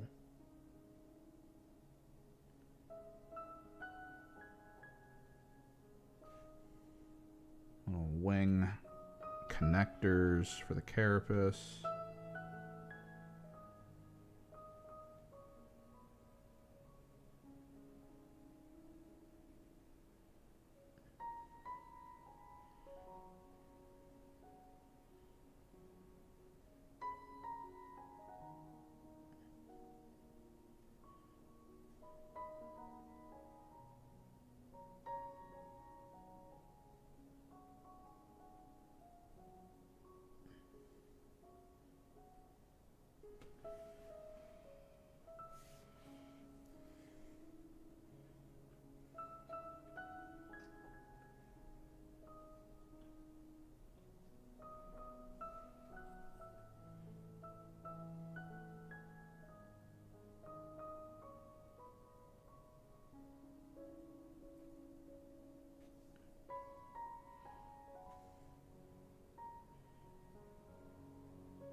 Look for these weird little spots.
Kind of wish these little control backpack mechanisms weren't on here.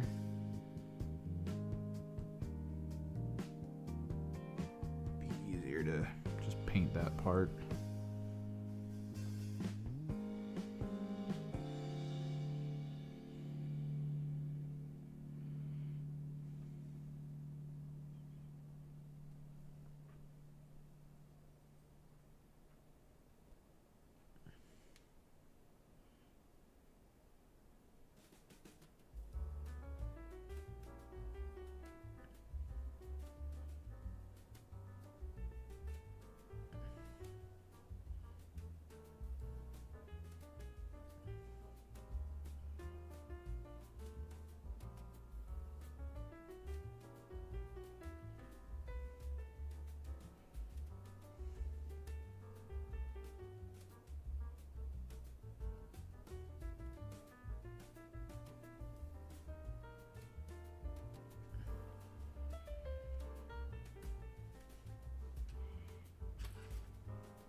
So the real question, the $1 million question.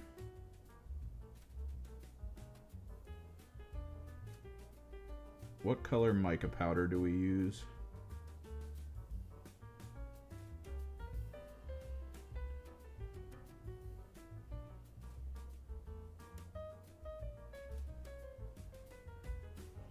I was thinking a blue or maybe a green.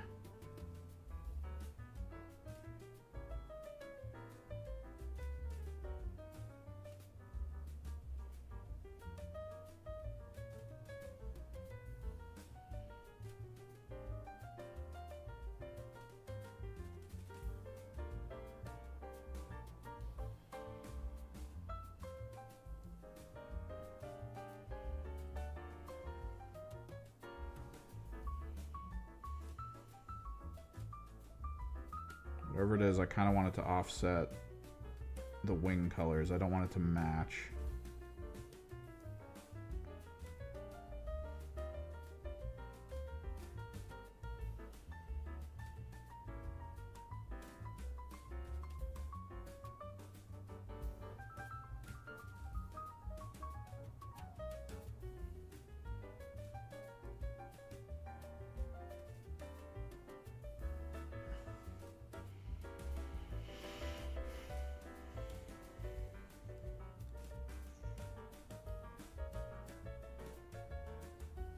I think blue would be good, because the basing is like a dark blue. So to have hits of bright blue mica powder could be pretty good. Just make sure we got everything.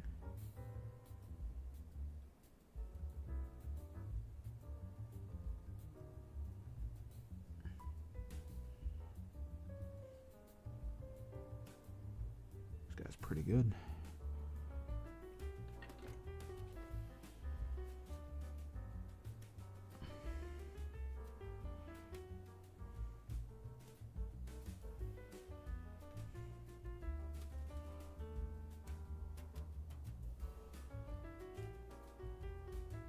The problem is I don't get my varnish until Saturday, and I kind of want to get a game in on Saturday. So if I do the blue pigment on it,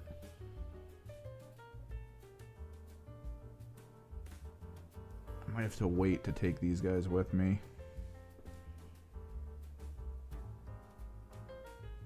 Though probably not a big deal.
Forgot to moot green this guy's backpack.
So I wonder how the shade strain is going to work on tabletop. I know they released the rules for them, but like having a shade strain in the team, in the squad, does that do anything, or are they just like whatever? It's just a shade strain.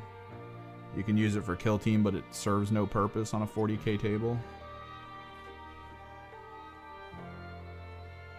Or does it give like the whole squad loan up? I actually kind of want to find out. Downloads 40k.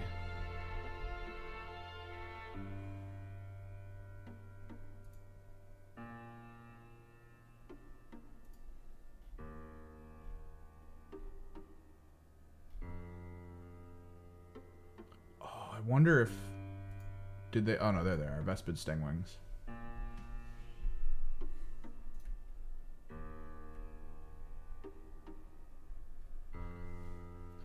So, Strain Leader, Oversight Drone, Neutron, Neutron Grenade Launcher. There's a grenade launcher? Oh yeah, no, Neutron Grenade Launcher. I know what that is.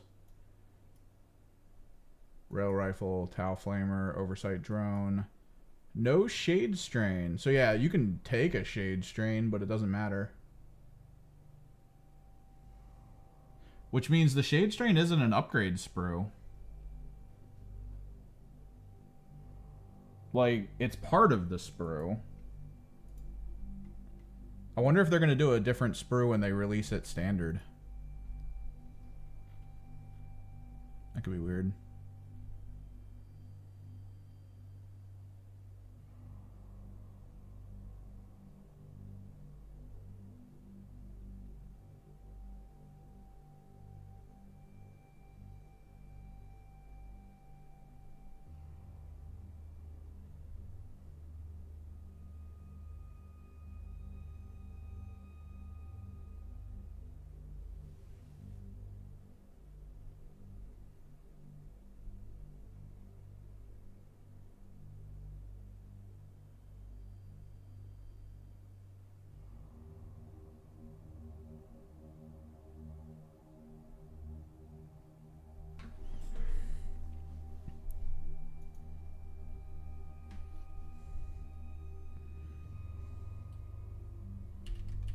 Hang on.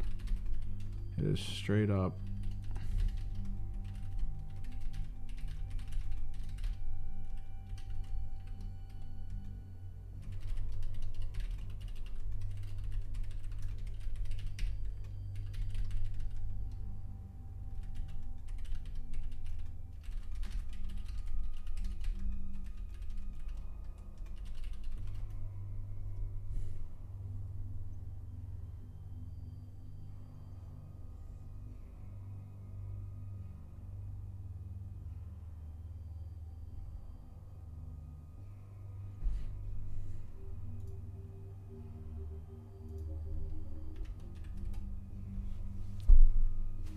Yeah.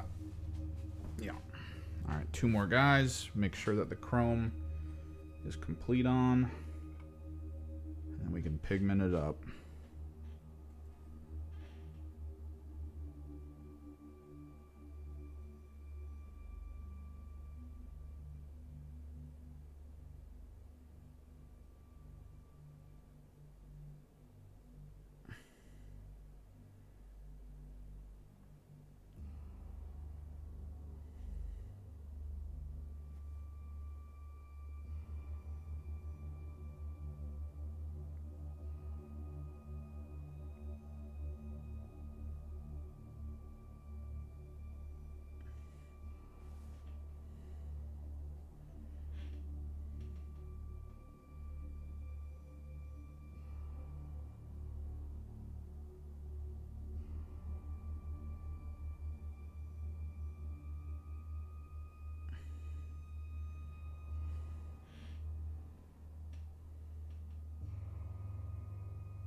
Let me verify a rule. There's a rules question in Discord.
So we technically, these Vespid were done in about 2.5 days. Not bad. Not bad at all.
Hell yeah, brother. Alright.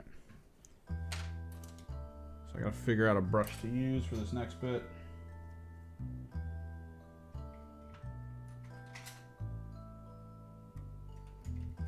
I have so many junk brushes.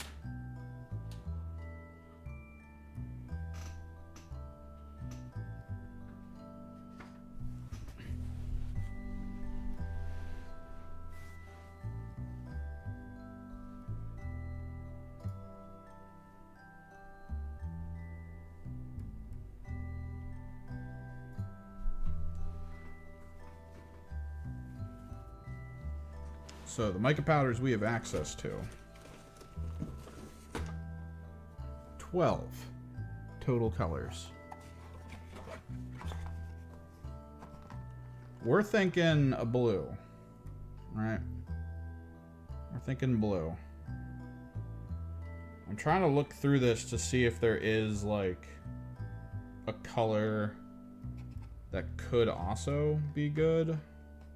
But the problem is if we go green, it's very close to the wings. Even if we go purple, it's kind of close to the wings. So yeah, I think blue. I think we just go blue.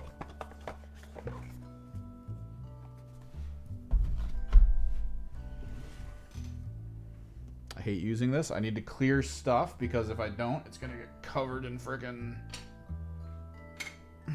mica powder.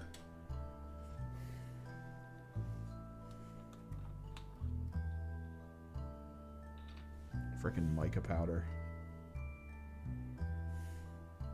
Get a little bit of water on there.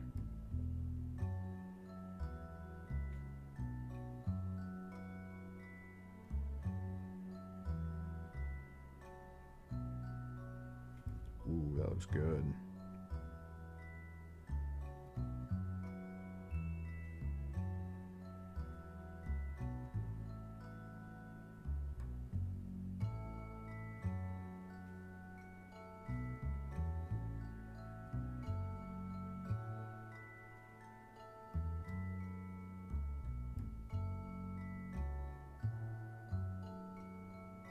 This is the fun part about pigment.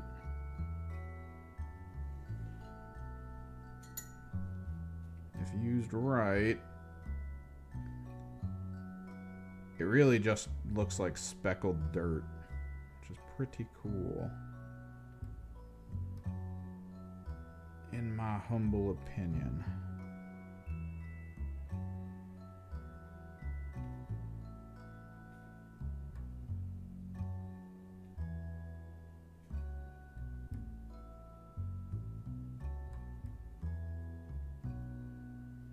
This is normally used in like nail painting, I believe. Which weirdly there's a lot of crossover. Like I keep looking into things and I keep finding like techniques and stuff where it's like, oh yeah, use this nail painting material. It's like, oh, okay.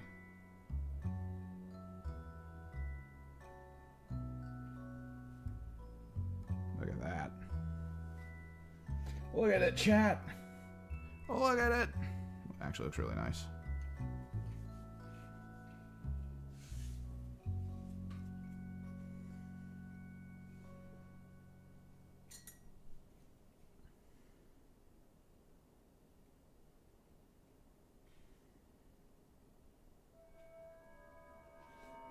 I also had rust pigment powder, but I did kind of want to neon the pigment powder for this.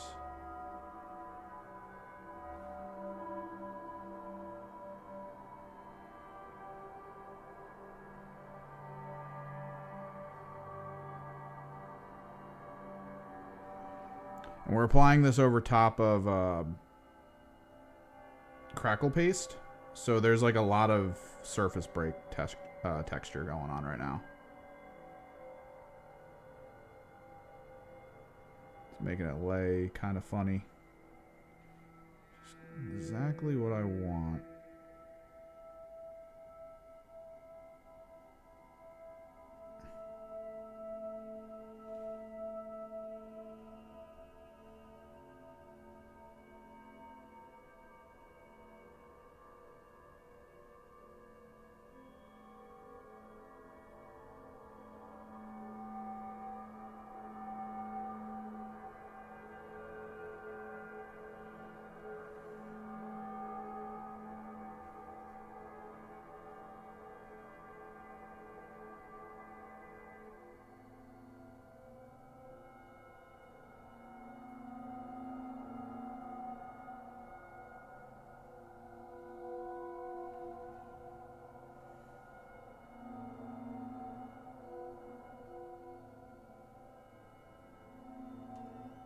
Mica powder.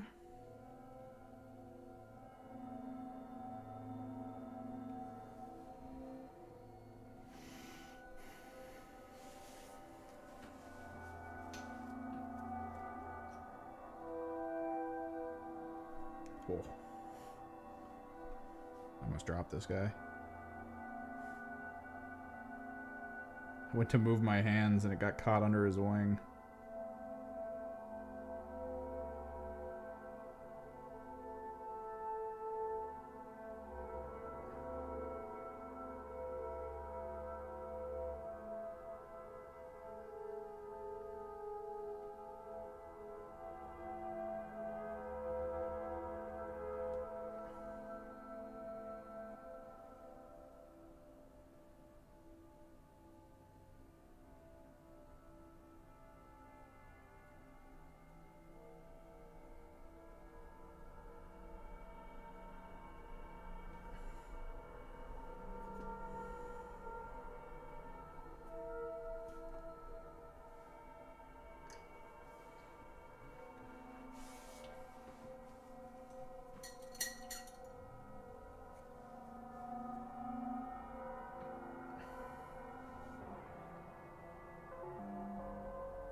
These look really good.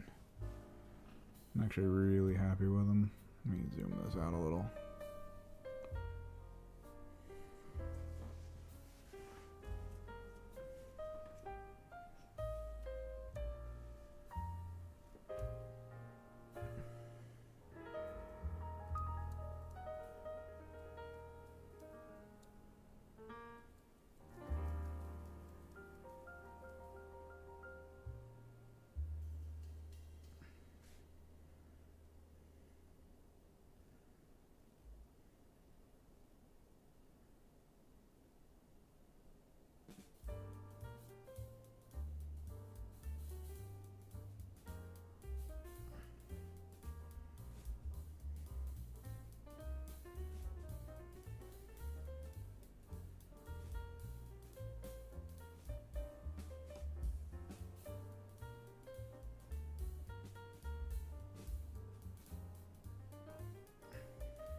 I don't know if you guys can see it that well. You probably can't.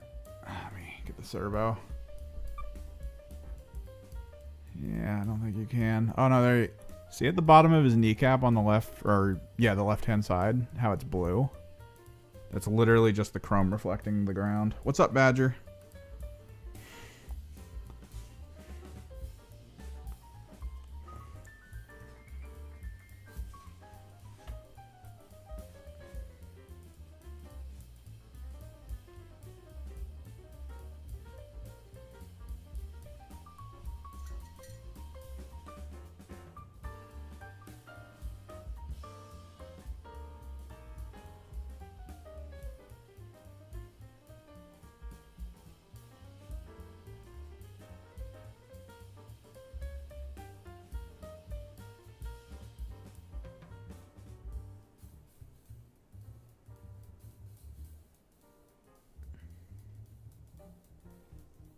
Nice.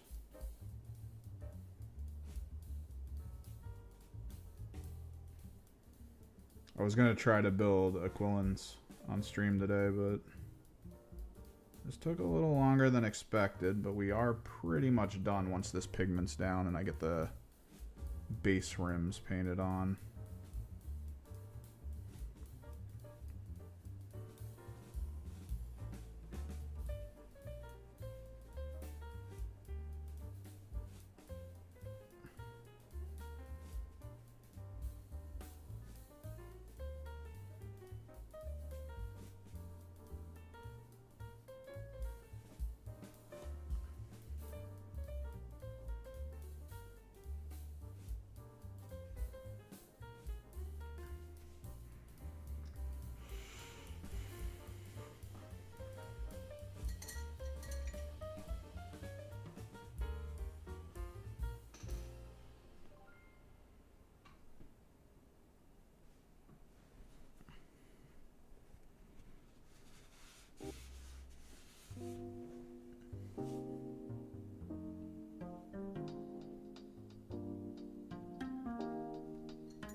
Oh, nice.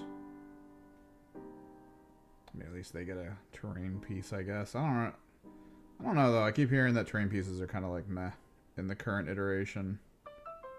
Maybe the one that turns a wizard into like a tank for that one faction, but like I don't know about the rest of them. How valuable they're going to be in the overarching strategy of the game. I guess Skaven have their like rat holes, right? The ones they can teleport through. Those will probably be good. No, yeah, dude, that building looks super boring to me.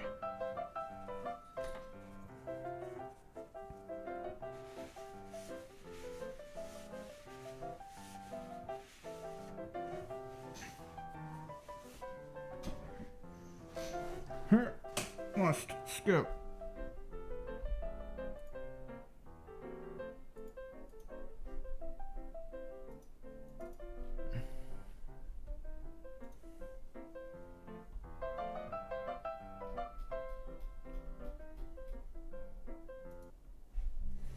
Oh, we just looked at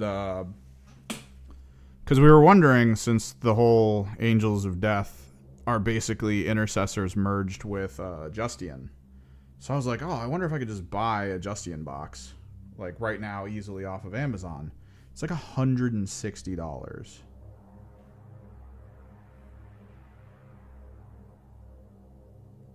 Part of me wants to try to drive out to a Target, which supposedly does carry these, to see if they just have a box.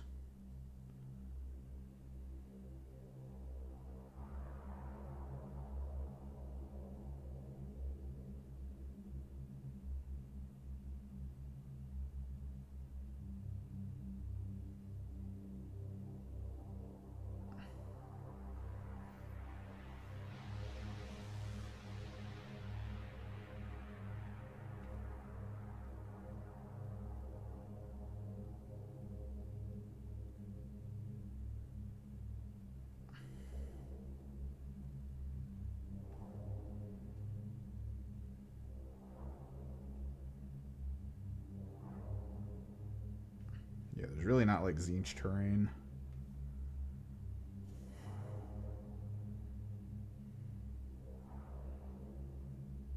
We don't care about no land.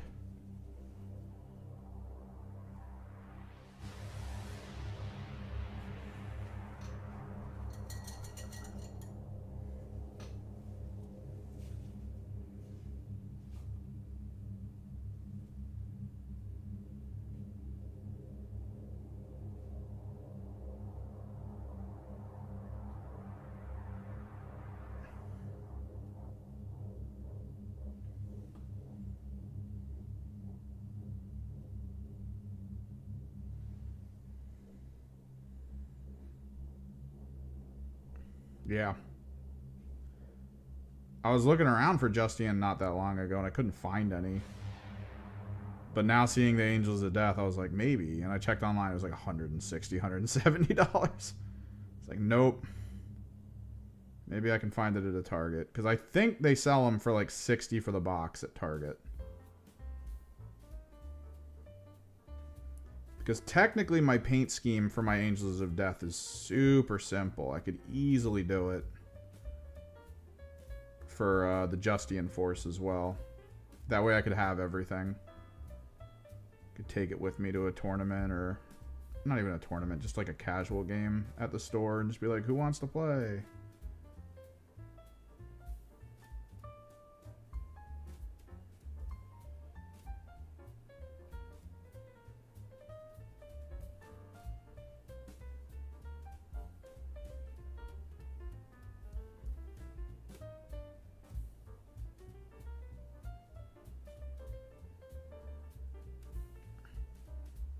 All right.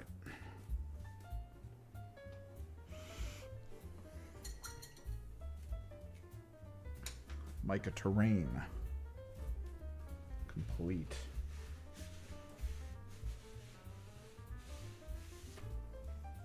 Get this powder put away.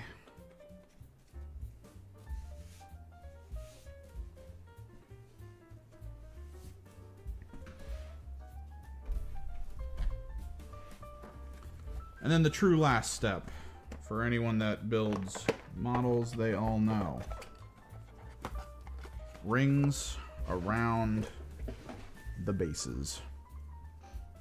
So flat black. It's almost not even arguable. I consider this the best for this process.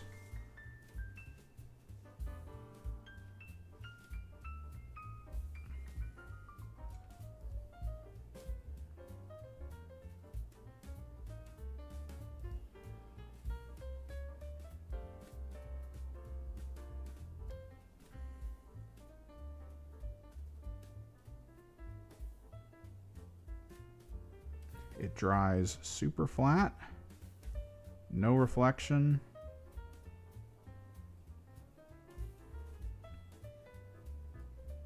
It's just really, really good.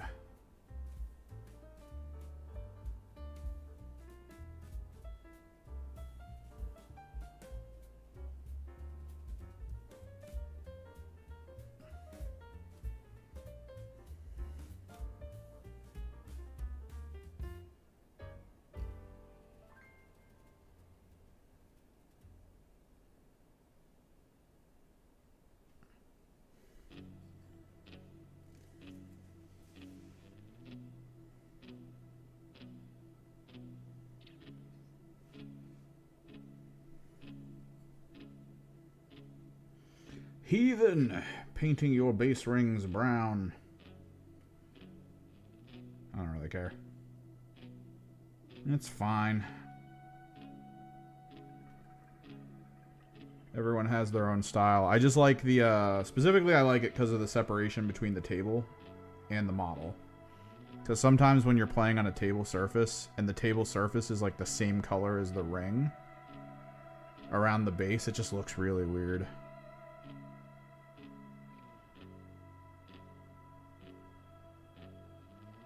That's just a visual thing for me.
Oh no, yeah, most definitely.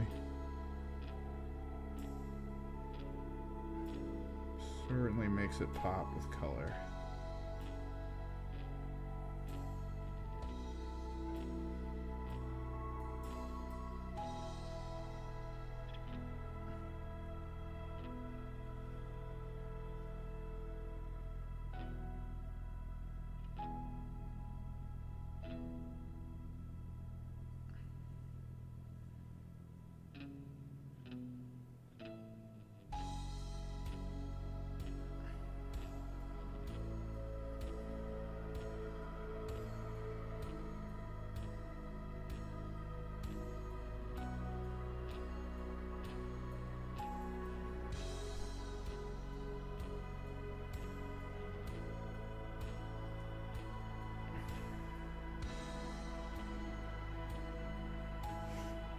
So Target was one of the companies that was selling the Warhammer Heroes Justian team.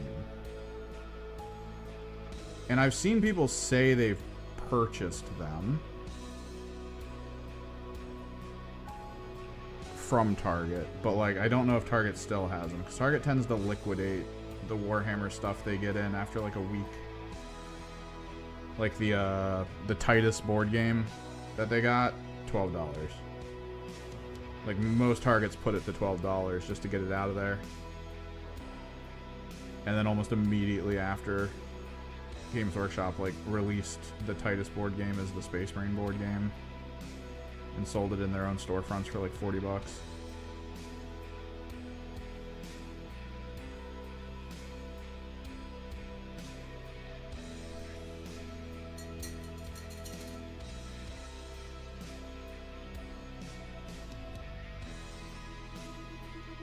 Little guy.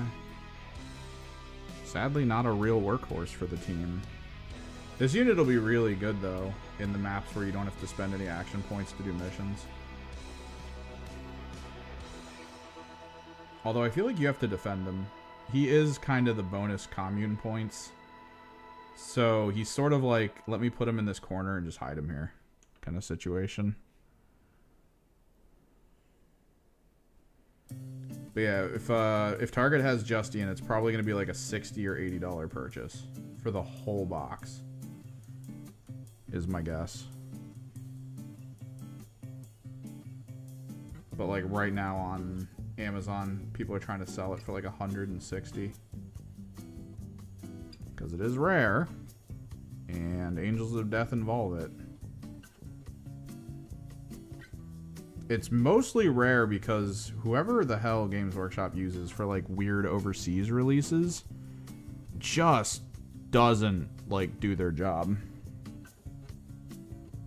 Supposedly it's some German distribution company that they use to try to get things out over like in Japan and China and stuff. And that company makes like the weird side games, like the Heroes series. Heroes was kind of an initiative to try to get the game into China and Japan for people over there, because Heroes is a blind box game, which blind box stuff over there is kind of awesome. And the fact that it's a game as well as a blind box was kind of legitimate. But then over here it didn't really sell that well, outside of people who were like, oh, those are interesting sculpts. Let me buy that real quick. Which is why the last one also worked for Kill Team.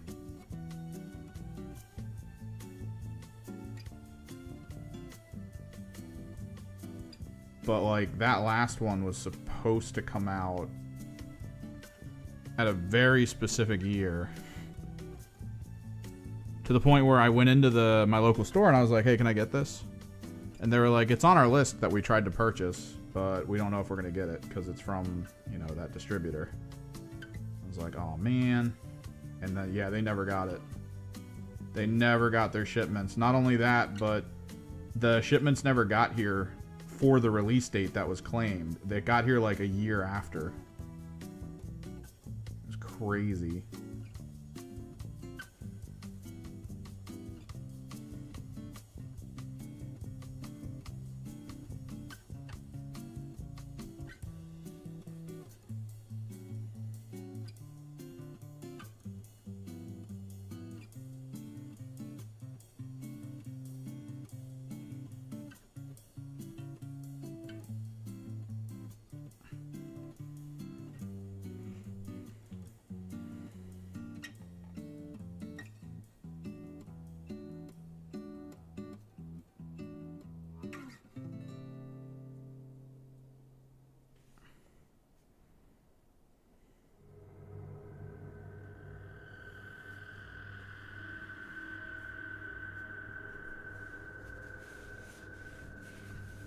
But that keeps happening. Like the combat arena I purchased from Barnes & Noble was supposed to be in the US a year and a half before I purchased it.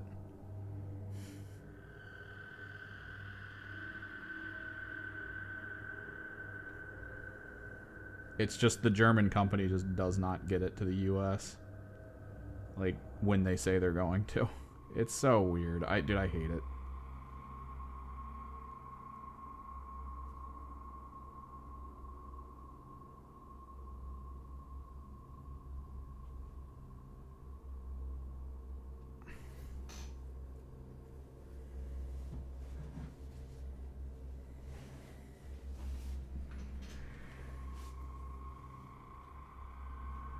Yeah.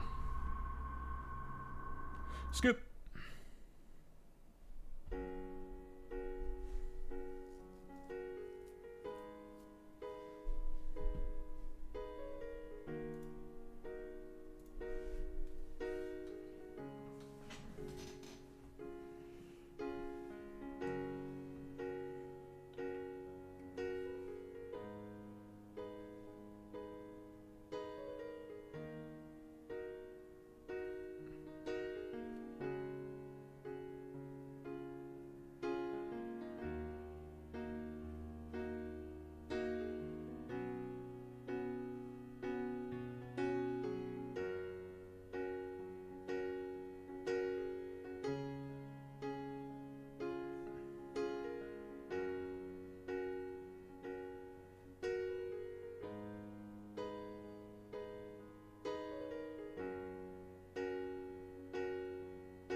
Rosie.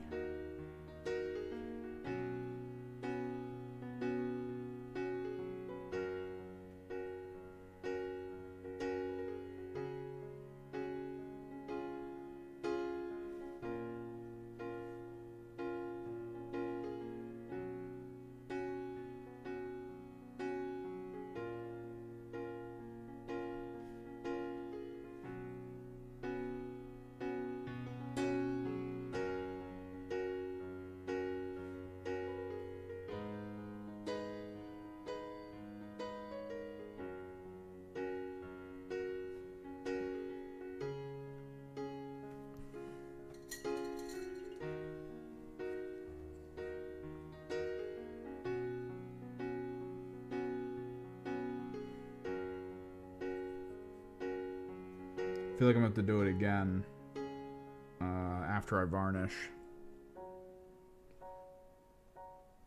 At least in some spots.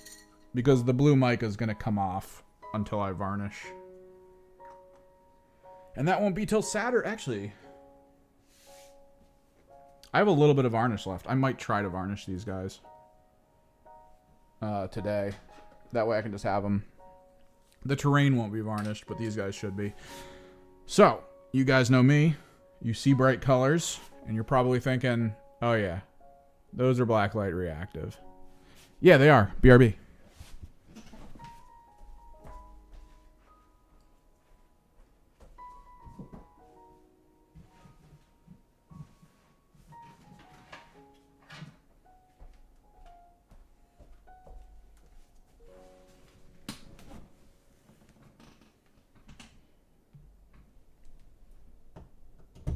They might be done their Heroes initiative. They haven't announced anything.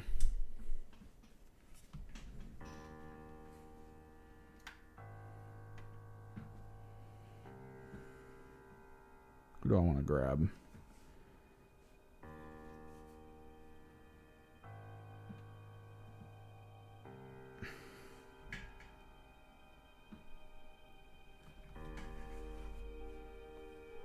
We're going to set this up.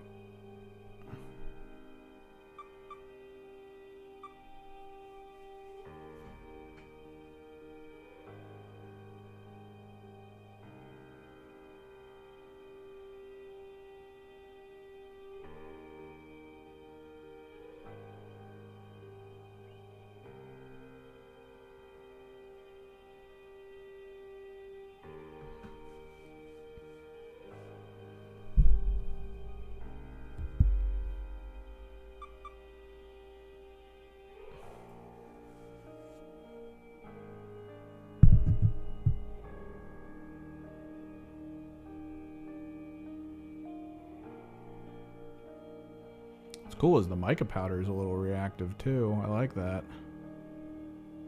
I like that a lot.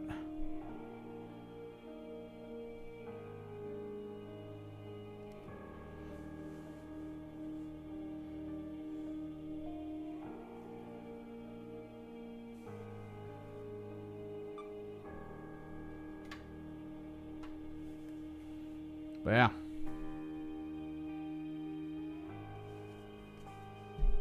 Super fun.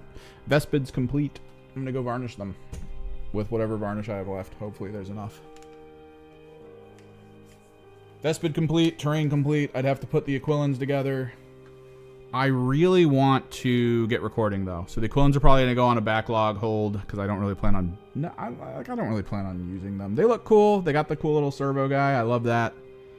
But I really want to get recording like how to play an Approved Ops 2024 game. I want to do co-op. I got a lot to show people. So I got to set some stuff up here so I can kind of adjust the camera so it's above this table, which would be nice. But yeah, thanks for hanging out. Vespid's done, man. I'll try to get some B-roll of him once the varnish dries. You know, get some nice footage, some turntables, maybe some black background type stuff. Could be good. Could be good. Thanks for chilling. Thanks for hanging out. Maybe we'll stream later in the week. I don't know, because I got stuff to do for the channel. Good to talk to you guys. Till next time.